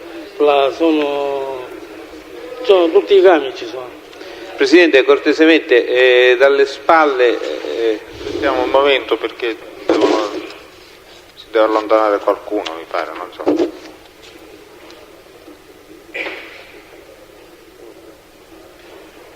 Avanti. Cerchi di alzare la voce, signor Ecco, Tosto. le chiedevo così... Come? Non ho capito. Ah? Non ho capito come. Le chiedevo di descrivere così sommariamente il Sigros. È formato da un piano, 2 piani, locali separati? No, è solamente un piano. Un unico piano, Sì. un pian terreno. Sì, Ecco, cioè sostanzialmente è un deposito di merce. sì, un deposito di merci. Ecco, di quanti metri quadrati più o meno è questo? Non lo so. Non lo sa. È diviso in scompartimenti, ci sono muri divisori, pareti divisorie? Certo, ci sono tanti corridoi. Vabbè, passiamo avanti. Lei ricorda quella sera del 12 febbraio 91 quando si è verificato l'incendio? No, perché quella sera proprio mi sono sentito male. Ah, non ricordo nulla? Dico, lei ha reso delle dichiarazioni ai carabinieri il 12 febbraio alle ore 21 in cui ha raccontato l'episodio? Guardi, non ricordo nulla, però confermo quello che ho detto ai carabinieri quella sera. Che significa conferma? Conferma al buio? Non ho capito, conferma che cosa? Cioè la stessa... Cioè la parola non lo so dire. Le dichiarazioni che ha letto. La letto? stessa dichiarazione che ho fatto ai carabinieri quella sera, la confermo. Cerchiamo un po' di capire. Lei ha dichiarato oggi 12 febbraio 91 verso le ore 18:15, dopo aver ricevuto l'ordine del capo turno, tale Pulvirendi, mi accingevo ad eseguire il caricamento di merci di un autocarro sito vicino il capannone. Stavo per uscire dal capannone quando improvvisamente una decina di persone, tutte travisate con calzamaglia di color nero ed armate, chi di fucile e chi di pistola, ci intimavano di stare fermi tutti presenti, di non gridare e che non ci avrebbero fatto alcunché. Io ero assieme ad altri 3 miei colleghi, i malviventi ci hanno fatto mettere addossati a della merce che si trovava su alcune pedane, pronte per essere Presidente, caricate. chiedo scusa, sento il dovere di intervenire. C'è opposizione a questo modo di formulare le domande? Non so bene che cosa sta facendo il pubblico contestazione, ministero. avvocato. Ma se prima non fa la domanda, ha detto confermo quello Avvocato, che ho già se detto. lei... Scusi, Prima facciamo la domanda, poi risponde e poi facciamo la contestazione. Non ho bene capito qual è il punto, diciamo, controverso sul quale verte la contestazione. Non, mi pare, almeno non ho intuito, non ho capito, non ho compreso qual è la domanda sulla quale poi verte la contestazione. Ecco, vediamo se La domanda era stata facciamo la fatta domanda. e avevo chiesto al teste cosa ricordava di quel giorno. Mi ha detto che non ricordava nulla e che comunque confermava quelle dichiarazioni. Siccome la prima risposta è stata quella che non ricordava nulla, credo che il codice preveda in queste circostanze la contestazione previa lettura delle dichiarazioni che ha reso. Quindi quella che sto facendo è una Proceda alla contestazione contestazione delle dichiarazioni previa lettura. Quindi lei ha detto io ero assieme ad altri 3 miei colleghi, i malviventi ci hanno fatto mettere addossati a della merce che si trovava su alcune pedane pronte a essere caricate, alcuni di loro, cioè 4-5... Pubblico ministero. Comunque può già procedere alla contestazione sino a questo punto per vedere se questa lettura suscita qualche ricordo. Ha sentito questo? Sì. Si ricorda qualche cosa? Ricordo che mi hanno buttato addosso alla merce, però dopodiché non ho capito più nulla perché proprio mi sentivo... non si può dire. Cosa hanno fatto questi signori dopo che l'hanno... E proprio mi sono sentito male. Lei ha dichiarato, mi sono diretto verso il centro del capannone, si sono diretti verso il centro del capannone con delle taniche piene di liquido infiammabile, o meglio dei bidoni di plastica che hanno riversato sul pavimento e sulla merce. Ricorda? Ricorda o no? Dico a seguito No, questo non lo ricordo. Poi ha dichiarato, io ho potuto poi vedere che il liquido infiammabile era riverso per terra e si trattava di benzina anche perché emanava il caratteristico odore della benzina. Gli altri malviventi ci tenevano a bada con le armi e ci tranquillizzavano dicendo che non ce l'avevano con noi e che non ci avrebbero sparato anche perché non volevano denaro. Quindi hanno appiccato il fuoco con uno straccio della garza che ha preso subito fuoco e ci hanno fatto uscire fuori dal capannone. Ricorda questo particolare? Vi hanno fatto uscire dal capannone? Che ci hanno fatto uscire dal capannone, questo lo ricordo vagamente. Che erano armati, erano travisati, come ha dichiarato qui? Sì, erano armati, per questo ho avuto molto paura e proprio non ho capito più nulla perché sembrava uno straccio. Quindi hanno fatto uscire fuori dal capannone. Una volta fuori immediatamente si sono dileguati dirigendosi verso il muro di cinta che costeggia lateralmente tutto lo spiazzo del deposito. Immediatamente tutto ha preso fuoco e si è sprigionato del fumo. I malfattori ricorda come parlavano, se parlavano in italiano, in dialetto? Non ricordo proprio. Lei ha dichiarato i malfattori parlavano alcuni con accento siciliano ed altri in italiano con inflessione dialettale siciliana. Uno che sembrava il capo diceva ai suoi amici di vedere se qualcheduno di noi fosse armato. Uno di loro mi ha perquisito, forse pensando che io potessi essere un guardiano. Ricorda questo particolare?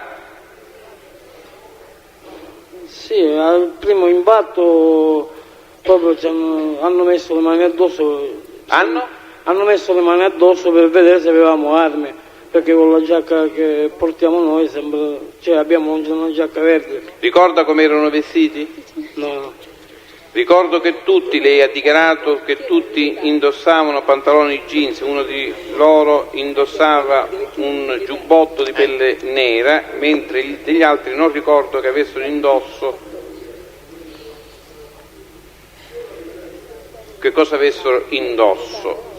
Sta di fatto che si è creata molta confusione, tutti i malviventi gridavano dicendo di andare via di corsa. I bidoni di plastica li hanno lasciati sul posto. Sì, ma non ho capito cos'è che chiede in questo momento, però non l'ho sentito. Se parla un pochino a voce un po' più alta. Se quando ci sono delle udienze che si promuovono, sì.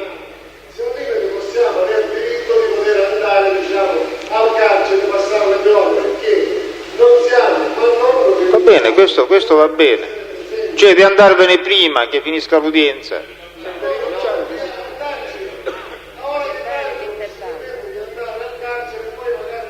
E poi di ritornare. Questo non è possibile, questo, perché c'è di mezzo che la famosa perquisizione. No, se va bene per lei non va bene per tutti. Quindi se a me, guardi, anzi ne approfitto perché è caduto qui il discorso, se mi assicurano il funzionamento della cucina entro le 20 di sera, in modo che possiate assumere il pasto caldo la sera, l'udienza andrà avanti dalla mattina alla sera con 2 intervalli e cenerete la sera. Chi non ce la fa per vari problemi se ne torna rinunciando, non c'è altro da fare, perché non possiamo andare avanti così come abbiamo sperimentato sinora, con un intervallo che deve essere di 1 ora e poi diventa di 3 ore, sempre per causa di quella perquisizione, perché se la perquisizione va bene per lei non può andare bene per 130 persone.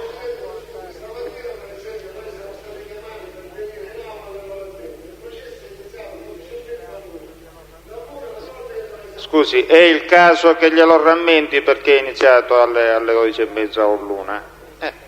Mi pare che questo disagio ce lo sobbarchiamo tutti, signori, qui siamo soggetti tutti quanti a dei disagi, ho detto stamattina, e lo ribadisco. Chi non ce la fa ha soltanto da rinunciare e andarsene. Se c'è una causa patologica, questa deve essere accertata poi dal medico del carcere, cioè se uno si sente male, se ne va perché si sente male. Non lo può dire l'interessato o io, lo dovrà dire il medico del carcere.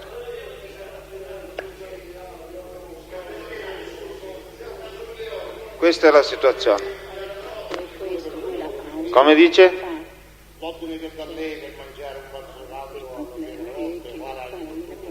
Vale anche? Guardi, questa di Brucoli, io una cosa per volta posso fare. Sinora ho ottenuto questo, per Brucoli ancora non ci ho potuto. Che cosa vuole che le dica? Che cosa vuole che le dica?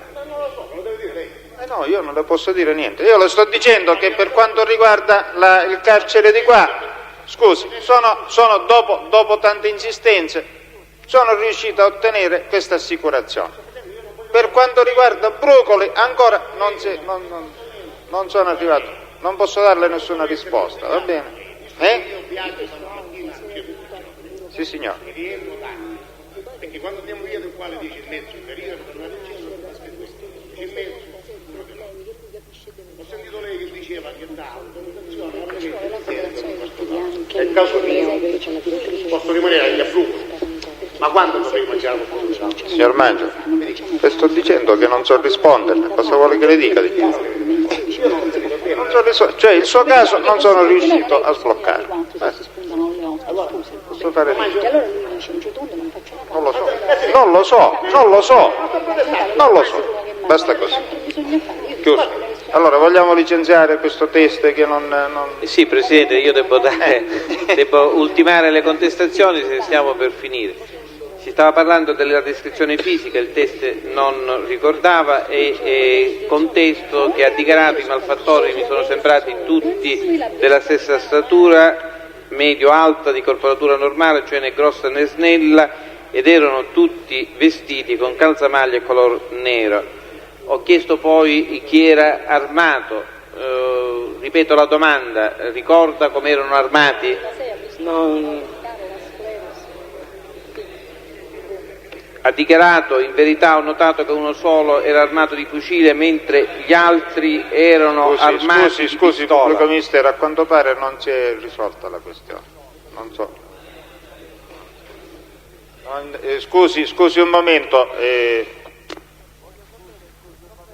sentiamo, voglio sapere il problema, c'è il problema di rientro al carcere anticipatamente, cosa dobbiamo fare? Abbiamo altri 2 testimoni da sentire e li dobbiamo sentire per questa sera. Quindi chi vuole rientrare al carcere faccia rinuncia e rientra al carcere.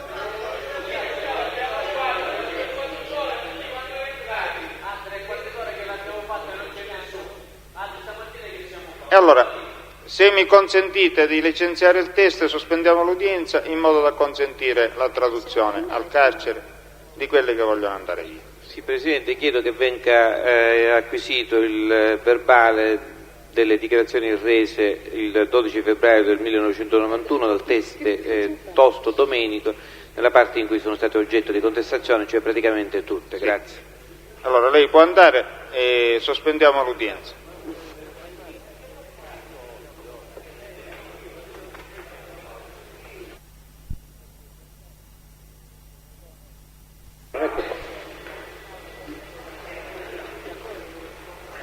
Stiano comodi.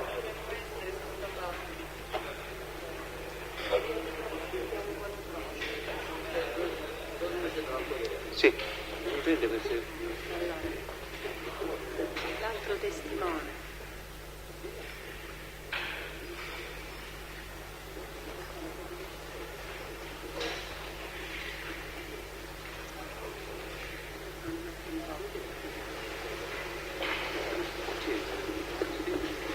Presa fuori. Studio. Ti sei preso le mie? Tieni, questo te l'ho fatto scrivere, no? Presa pubblica, poi me lo riscrivisci. Perché me lo riscrivi? Sì, ma non c'è scritto, c'è una parte scolorita dietro, quello che si può dire. Signor Presidente, le chiedo scusa, se mi consente, prima di esaminare questo test, un mio assistito di Paola Aldo, che ha poc'anzi rinunciato alla presenza, mi evidenziava che domani mattina ha colloquio con i propri familiari e che quindi rinuncia a presenziare all'udienza.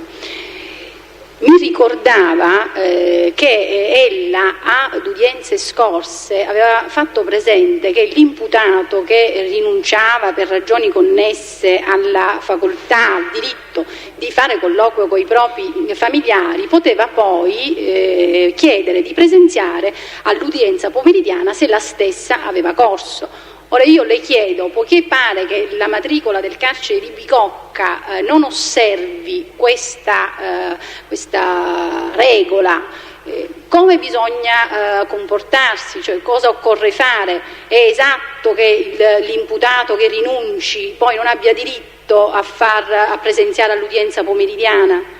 Allora, avvocatessa, se la prego stia comoda. Grazie. Il discorso bisogna prenderlo un pochino più alla lontana. Mi fu rappresentato tempo addietro che se l'udienza si protraeva sino ad ora tarda, non c'era possibilità al carcere di Bicocca di assicurare l'uso della cucina, e che invece poteva essere assicurato con qualche inconveniente, qualche sacrificio e qualche problema organizzativo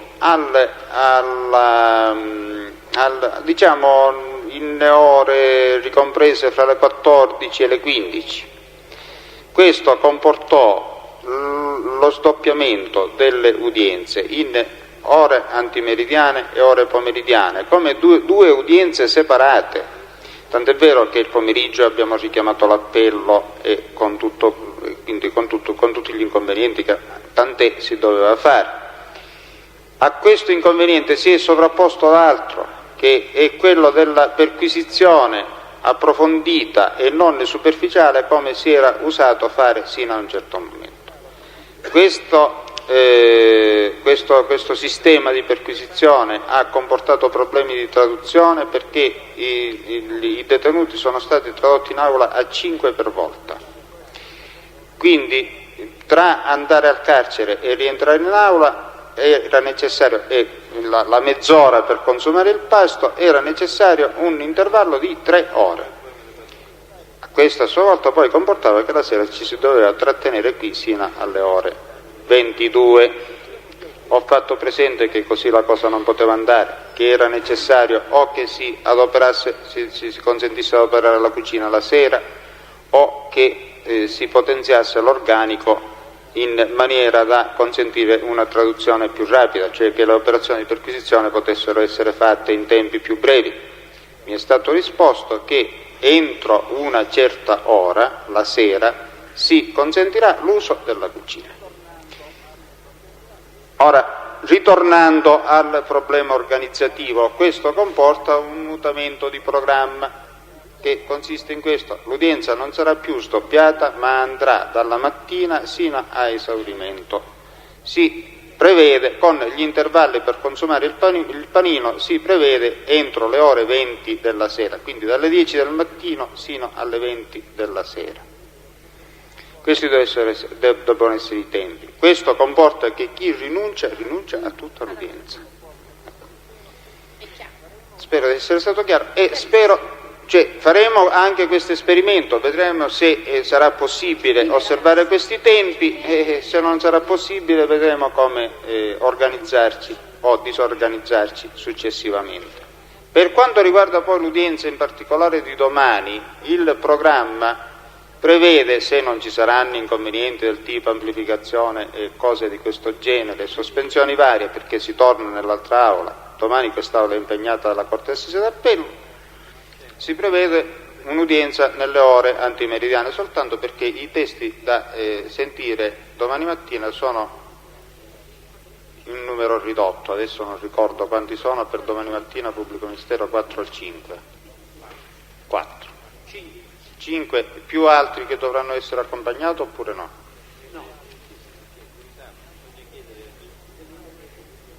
Bisogna chiedere per 2 testi l'accompagnamento per domani pomeriggio. Se si andasse secondo le previsioni alle 16 dovremmo essere fuori. Mi scusi, tutti signor quanti. Presidente, no, mi scusi, dal calendario di audizione testi che la Procura ha depositato è previsto per l'udienza pomeridiana, è prevista l'audizione di 4 testi. Dico, questi vanno in continuazione e si accorpano ai testi della mattina, perché sia chiaro. Penso di sì. Cioè, e per la mattina quanti ne sono previsti? 5 per la mattina e 4 per il pomeriggio? Beh, allora la cosa è diversa. No? Beh, il pomeriggio c'è messo a 15:30. 15:30 come... Allora la mia era solo una previsione troppo ottimistica di finire per tempo, si dovrà andare ugualmente al pomeriggio. Allora, procediamo. Il signore si chiama? Crisafulli Giuseppe. Non ho sentito, scusa. Crisafulli Giuseppe. Signor Crisafulli, la sua data di nascita, il luogo di nascita e il luogo di residenza. 6458 a Catania, residente a Graniti, via Garibaldi 15. Sì, deve leggere questa dichiarazione.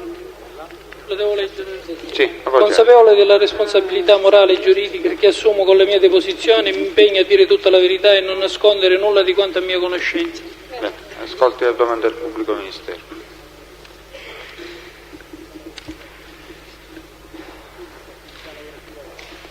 Signor Crisafulli, che attività lavorativa svolge? Sono impiegato presso la Sigros Distribuzione. Da quanto tempo, signor Crisafulli? Da 12 anni. Ricorda l'incendio che si verificò nel 91? Sì, ero presente quella sera. Ci può riferire che cosa ricorda di quella sera, signor Crisafulli? Grosso modo ricordo erano più o meno le 7 e ci trovavamo presso l'entrata merci del deposito. Lei insieme a chi? Non ho capito. Insieme a chi? Siccome diceva ci trovavamo. Col capoturno, signor Pulvirenti. Sì. E quando è entrato uno travisato con una pistola in mano e ci ha intimato di stare fermi.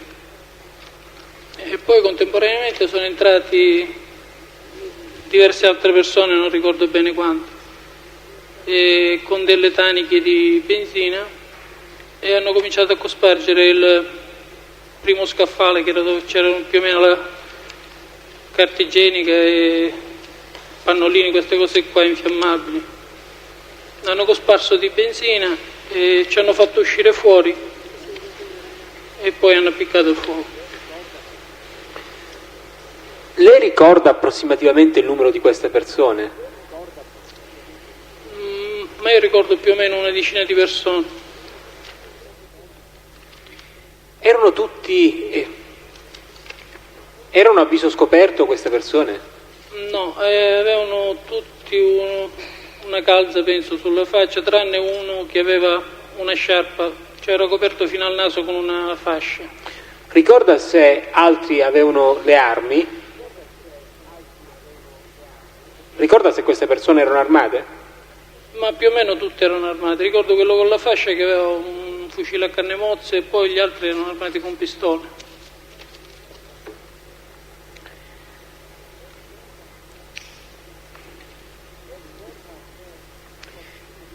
Lei ricorda se qualcuno di queste persone all'indirizzo di un compagno lo chiamò in qualche maniera? Sì, c'è stato uno, praticamente quando ci hanno poi fatto uscire fuori prima di appiccare il fuoco, e uno di questi era rimasto dentro e si attardava, e l'altro lo ha chiamato Franco, se non ricordo male, un paio di volte.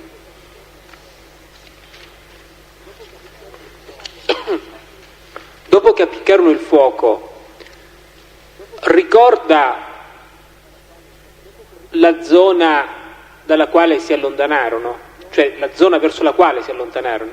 Veramente no, perché ci hanno indirizzato verso la Guardiola, all'entrata del deposito, e poi non abbiamo più visto niente.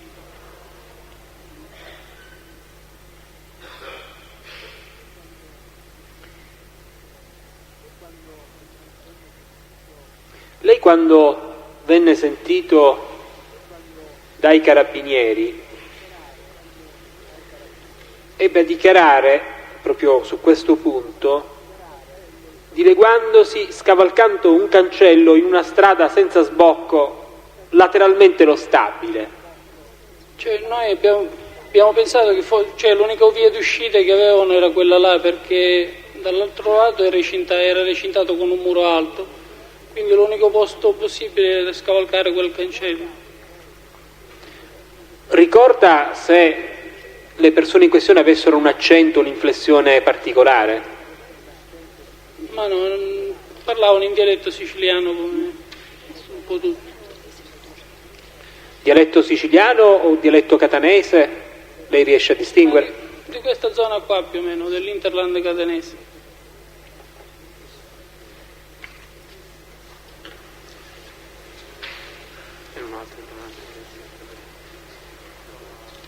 Ho finito per il momento, Presidente. Ci sono domande per il test?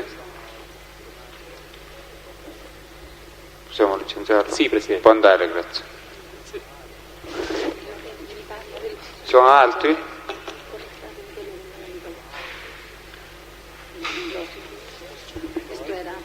Di Stefano Rosario.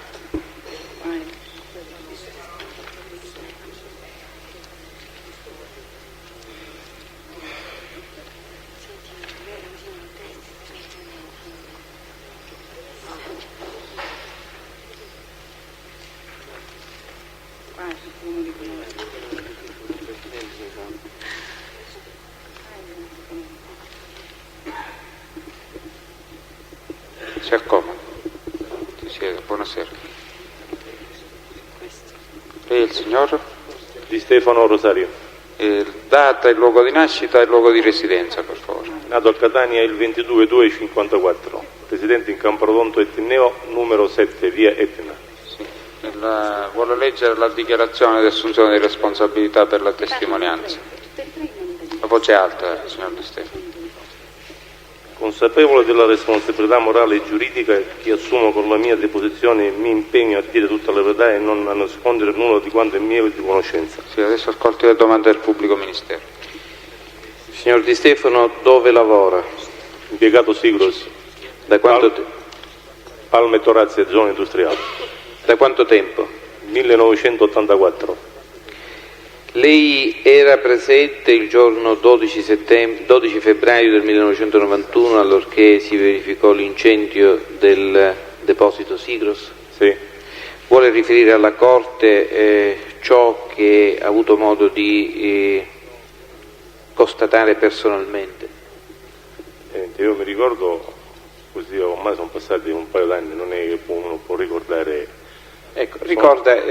sono stato preso in ostaggio. Lei è stato preso in ostaggio? Cioè, avevo un'arma puntata io addosso. E quanti erano i malfattori? Cioè, era uno. Innanzitutto, lei dove era e con chi era? Io mi trovavo nella stanza del direttore. Era assieme a qualche suo familiare? Sì. Assieme a chi era? Avevo mio figlio accanto. Ecco. Ed era nella stanza del direttore, come si chiama il direttore? Aliotta Francesco. Era presente anche qualche altro oltre l'Aliotta Francesco? Non mi ricordo bene, forse c'era qualcun altro, però non... Ricorda se era presente il fratello dello Aliotta? Non me lo ricordo. Lei ha dichiarato che era presente anche nelle dichiarazioni rese il 12 febbraio 91 ai Carabinieri di Paterno, ha dichiarato che era presente anche il fratello. Il fratello o il cognato, qualcuno del genere, non mi ricordo bene. Ecco, e cosa è successo mentre lei si trovava all'interno di questo ufficio? Niente, mi sono visto puntare un'arma addosso con un'altra persona delle pulizie che è stato sbattuto contro di me. Cioè praticamente questa persona delle pulizie era stato avvicinato da una persona armata che era entrata nell'ufficio? Io ero di spalle che parlavo col direttore e mi sono visto buttare questa persona addosso.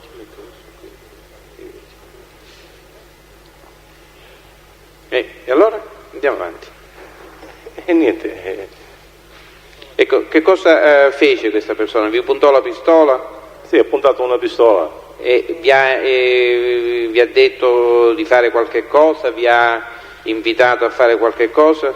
No, prima semplicemente gesticolava. Semplicemente? Sì, gesticolava con la pistola, faceva dei segnali, però non vi ha detto di uscire, Presidente, c'è opposizione a questa domanda, la domanda è suggestiva. No. Cosa vi ha detto? Non ho capito. Cosa vi ha detto cosa è successo? Ci racconti esattamente? Niente, lì per lì siamo rimasti imbambolati, poi dopo un pochettino ci ha fatto uscire. Vi ha fatto uscire chi? Cioè, ha detto di andare fuori. Ecco. E poi? E poi siamo scappati. Dove siete scappati? Cioè, nelle varie uscite. E poi cosa è successo? E poi è successo che siamo andati dei camion che stava... In quanti eravate i dipendenti che siete stati costretti a uscire dalla struttura? Non ho capito. Quanti dipendenti eravate che siete stati costretti con... Tutti in generale o quelli... Quelli che sono stati invitati ad uscire dal deposito. Questo non me lo ricordo. Ma più o meno? Non me lo mi ricordo quello che c'erano con me in quella stanza, diciamo. Più i miei compagni che erano sulla panchina. Dico, ma altre persone furono costrette a uscire? Non lo so, questo non lo so. Ecco, ma dico, quando lei è uscito fuori ha incontrato altri suoi colleghi? Sì, che stavamo scappando. Ecco, ma quanti eravate in tutti che stavate scappando? 6, 7, una cosa del genere. E quanti erano loro che vi... Quanti? Quanti erano i malfattori che vi... Io ne ho visto uno, cioè quello con me. Poi c'era gente che scappava, però... E com'era questo? Era viso coperto? No, era incappucciato. Parlava, non si faceva capire, parlava con una lingua straniera, mi sembra, una cosa del genere. Aveva armi addosso o era disarmato? No, con le armi addosso. Che tipo di arma? Non me lo ricordo questo. Lei complessivamente quanti ne ha visti? Ma eravamo che scappavamo, perché c'era tanta gente che scappava. Però abbiamo preso delle direzioni diverse, non potevano essere anche i miei compagni, non lo so.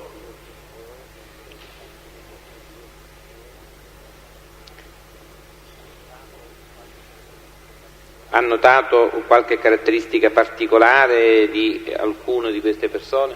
Nel senso? Non ho capito. Non so, caratteristiche fisiche? No. Era uno...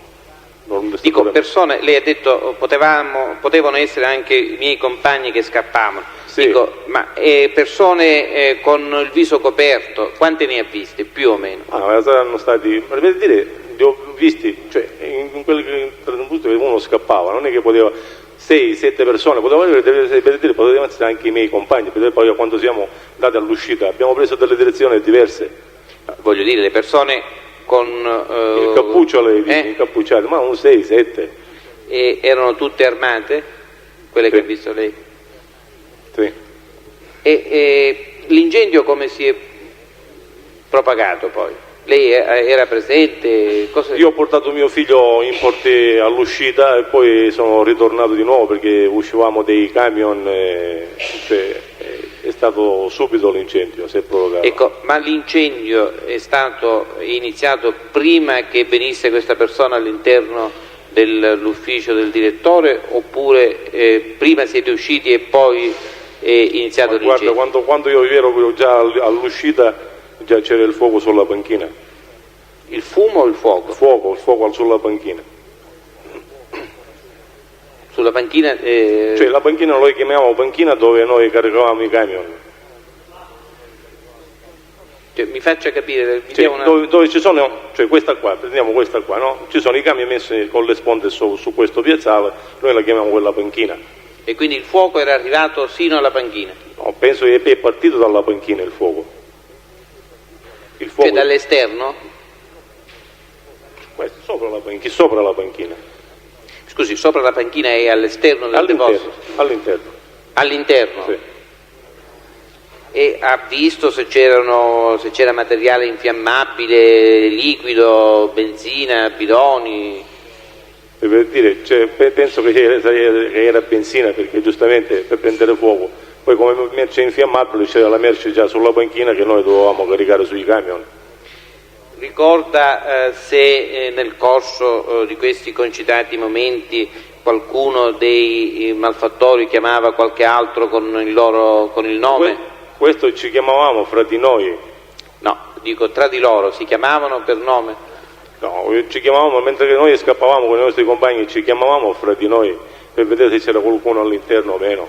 Lei, quando è stato sentito dai carabinieri il 12 febbraio del 91, ha fatto riferimento a un particolare, cioè al fatto che uno dei malfattori si rivolgeva ad un altro dello stesso gruppo chiamandolo per nome, ricorda? No, questo non mi ricordo che ci chiamavamo noi per nome, mentre lei ha scappavamo. dichiarato degli altri malfattori, ricordo pochissimi particolari, quali il modo di esprimersi che era tipicamente quello di Catania, e uno che chiamava un complice con il nome di Franco.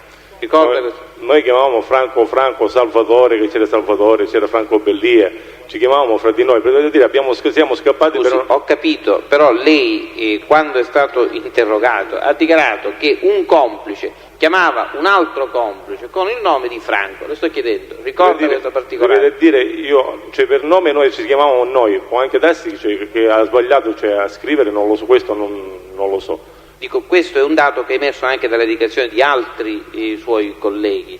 Io posso assumere le mie responsabilità. Ecco, e lei se le ha assunte quando ha dichiarato... Però, ripeto a dire, può anche darsi, cioè, che in quel frammento, quando siamo andati a fare questa dichiarazione, cioè, ho detto che ci chiamavamo fra di noi, cioè è stato forse sentito male, ti ha battuto male qualcosa, non lo so. Siccome dico, questa è una circostanza che anche altri suoi colleghi hanno ripetuto, che... Io sto dicendo la mia versione. Ecco. Lei ricorda chi era, quale ditta si occupava del caricamento e dello scarico, del carico e dello scarico della merce? Cioè il carico lo caricavamo noi, cioè come uscita merci. Come uscita, c'è la ditta trasportatrice, lei dice? Sì. Cioè, della merce del Sigros? Sì. Era la ditta Riela. Riela come il nome? Il nome qual è? Ma sono diversi fratelli. Ecco, e questa ditta da quanto tempo si occupava di questa attività all'interno del Sigros? Ma non lo so, perché io sono arrivato all'84 e nell'84 loro già c'erano. Ecco, lei ricorda di altri episodi che si siano verificati negli anni precedenti o dopo questo incendio nei confronti di atti di intimidazione, di violenza nei confronti di qualche funzionario o comunque di qualche personaggio che aveva delle responsabilità all'interno del Sigros? No. Le sue funzioni in particolare quali erano? No, essendo un quarto livello, certe volte preparavo, certe volte andavo a caricare i camion. Non ho altre domande.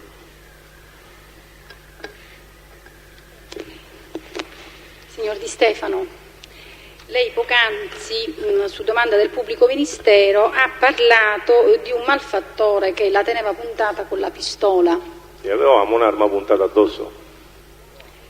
E lei è in grado di dare una descrizione fisica di questo malfattore?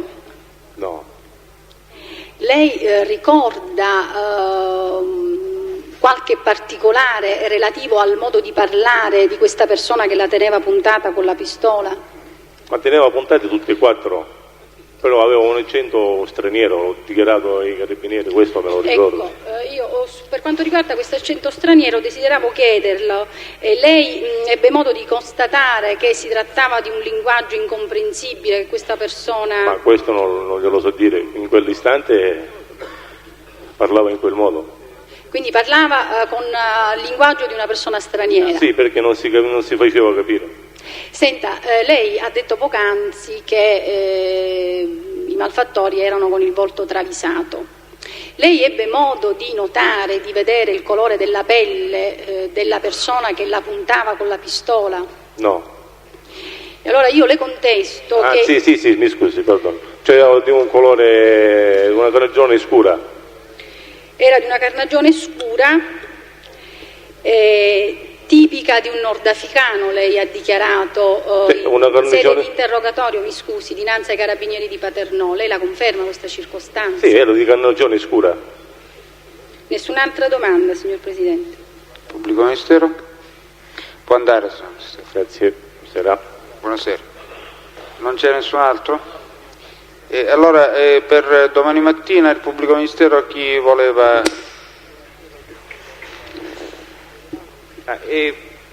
chiedevamo appunto che venisse disposto l'accompagnamento di Gulisano, no, il primo.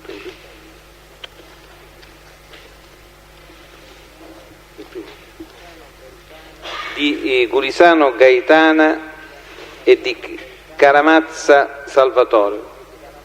hanno ricevuto già la citazione questi signori? Sì, hanno ricevuto la citazione. Risulta regolarmente notificata e non sono mai venuti. Non sono mai venuti. Aspetti un attimo, Presidente, che controlliamo.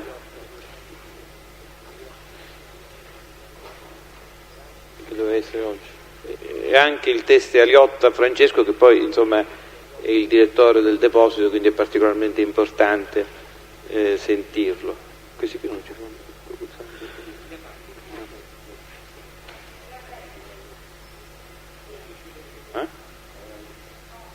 Chi?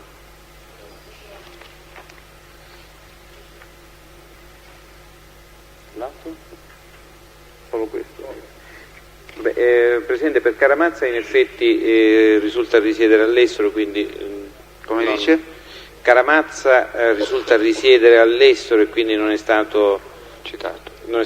Allora chiediamo l'accompagnamento per la signora o signorina Gulisano Gaetana e per Aliotta Francesco, che doveva comparire all'udienza di oggi.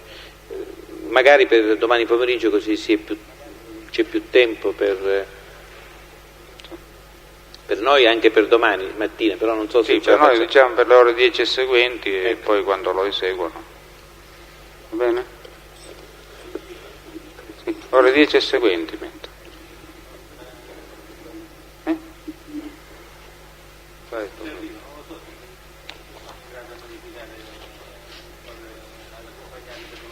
Ore 10 e seguenti e per quanto è possibile. Lo aggiungo questo, per quanto è possibile. Presidente, dobbiamo indicare l'aula nella seconda aula. Domani mattina l'udienza proseguirà alle 9:30 e seguenti nella seconda aula. Avvocato Reina? Sì, signor Presidente, volevo solo sapere se si possono già sapere le udienze della prossima settimana. Il calendario non l'avete avuto? La copia del calendario? Non so, siccome vengo da Caltanissetta, io non ci... Comunque l'udienza per la settimana prossima vanno dal martedì al venerdì, sempre nella seconda aula. Udienza martedì, scusate, no, martedì è per il processo Orsa Maggiore 3, tutta la giornata, poi mercoledì, giovedì e venerdì per questo processo, tutta la giornata, sì. E così in programma c'è anche per le prossime settimane di gennaio. Variazioni saranno comunicate di volta in volta. Signori, buonasera. Signor Presidente. Prego. Chiedo scusa. Scusate ancora un momento. Innanzitutto stamattina erano state operate delle contestazioni e quindi il pubblico ministero non aveva chiesto l'acquisizione dei verbali che va ad indicare. Le dichiarazioni rese da Cocuzza Roberto in data 12/2/91 ai carabinieri del nucleo operativo della compagnia di Paternò. Valenti Antonino ha reso dichiarazioni in data 12/2/91 alle ore 20:45 ai carabinieri di Paternò. Bellia Francesco ha reso dichiarazioni ai predetti carabinieri il 12 febbraio 91 alle ore 20:10. Per Tosso Domenico credo che il collega già avesse chiesto l'acquisizione del verbale e quindi li mette a disposizione se la Corte ritiene di doverli acquisire. Si acquisiscono per essere utilizzati nei limiti delle contestazioni. Presidente, volevo aggiungere brevemente altre cose. Innanzitutto i pubblici ministeri depositano i documenti di cui hanno chiesto la documentazione riservandosi di presentare su richiesta appunto del Presidente un elenco. Si tratta dei documenti inerenti la vicenda della Super S. Si tratta di due blocchi di documenti di cui avevamo già parlato alle udienze precedenti. Si tratta cioè degli scontrini fiscali, della documentazione rinvenuta, di una parte della documentazione rinvenuta all'interno della Super S, per la quale abbiamo preparato un apposito elenco che depositiamo unitamente ai documenti che erano allegati alla CNR del Nucleo di Polizia Tributaria della Guardia di Finanza del 5 novembre del 1992. Produciamo anche e chiediamo anche che venga acquisita, lo avevamo già chiesto e materialmente depositiamo, altri documenti che erano stati rinvenuti all'interno della Super S, come da un apposito elenco che era stato già redatto dalla Guardia di Finanza e che quindi produciamo anch'esso. Si tratta soltanto dell'elenco della documentazione, una carpetta Super S contenente una serie di documenti. Avevo già fatto presente in una delle udienze precedenti che manca tra questi documenti indicati nella nota della Guardia di Finanza un documento, il documento numero 6, che già avevamo avuto modo di produrre ed era stato acquisito in esito all'esame del test Ciancio Francesco. Quindi si produce l'elenco dei documenti con i documenti della Super S e la carpetta contenente altri documenti della Super S con una nota della Guardia di Finanza che si limita a contenere soltanto l'elenco di questi documenti. Facciamo anche presente che depositiamo in data di oggi i verbali di incidente probatorio del procedimento cosiddetto Aria Pulita, di cui si era chiesta l'acquisizione in seno alla richiesta di lista testi a suo tempo depositata. Chiediamo altresì, e poniamo subito la questione alla Corte, che venga disposta la trascrizione di altre intercettazioni telefoniche relative alla vicenda Sigros, intercettazioni telefoniche che furono effettuate dopo la emissione dell'ordinanza di custodia cautelare e che per quanto siano state depositate, e tant'è che sono numerate progressivamente, sono indicate nell'elenco degli atti depositati, per le quali non è stata fatta la trascrizione, posto che appunto tra le telefonate per le quali è avvenuta la trascrizione su provvedimento del GIP non sono contenute queste telefonate. Quindi il Pubblico Ministero chiede che queste telefonate, che riguardano l'utenza del colonnello dei Carabinieri, ex colonnello dei Carabinieri Morelli, e del signor Conservo Salvatore,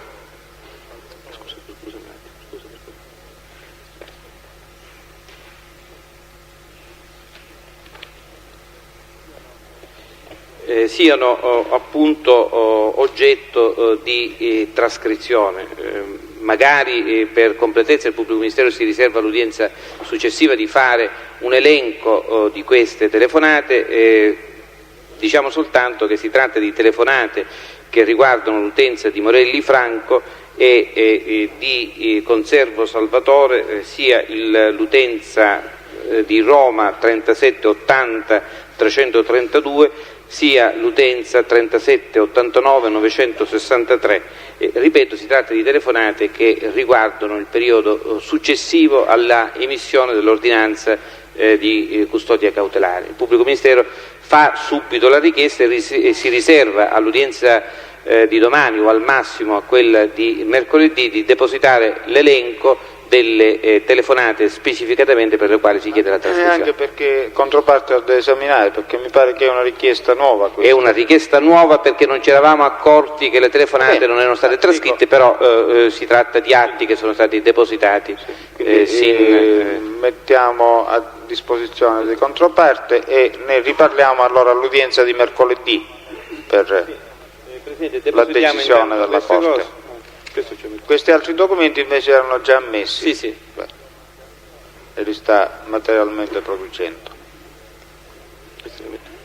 Gli incidenti probatori relativi al procedimento Aria Pulita riguardano le dichiarazioni di quali collaboranti? Riguardano le dichiarazioni di Samperi e di Grancagnolo. E basta? Sì.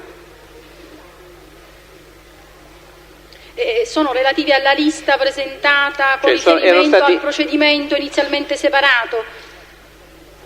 Riguardano il procedimento dell'associazione mafiosa, quindi sono in linea con l'argomento. Sì, voglio dire, questi verbali erano contenuti in una lista che non riguardava Orsa Maggiore nella lista. Che poi a seguito di riunione, quindi lo stralcio Aria Pulita. Sì. Va bene. Se non c'è altro, allora ci aggiorniamo a domani mattina alle 9:30 seguenti. Buonasera.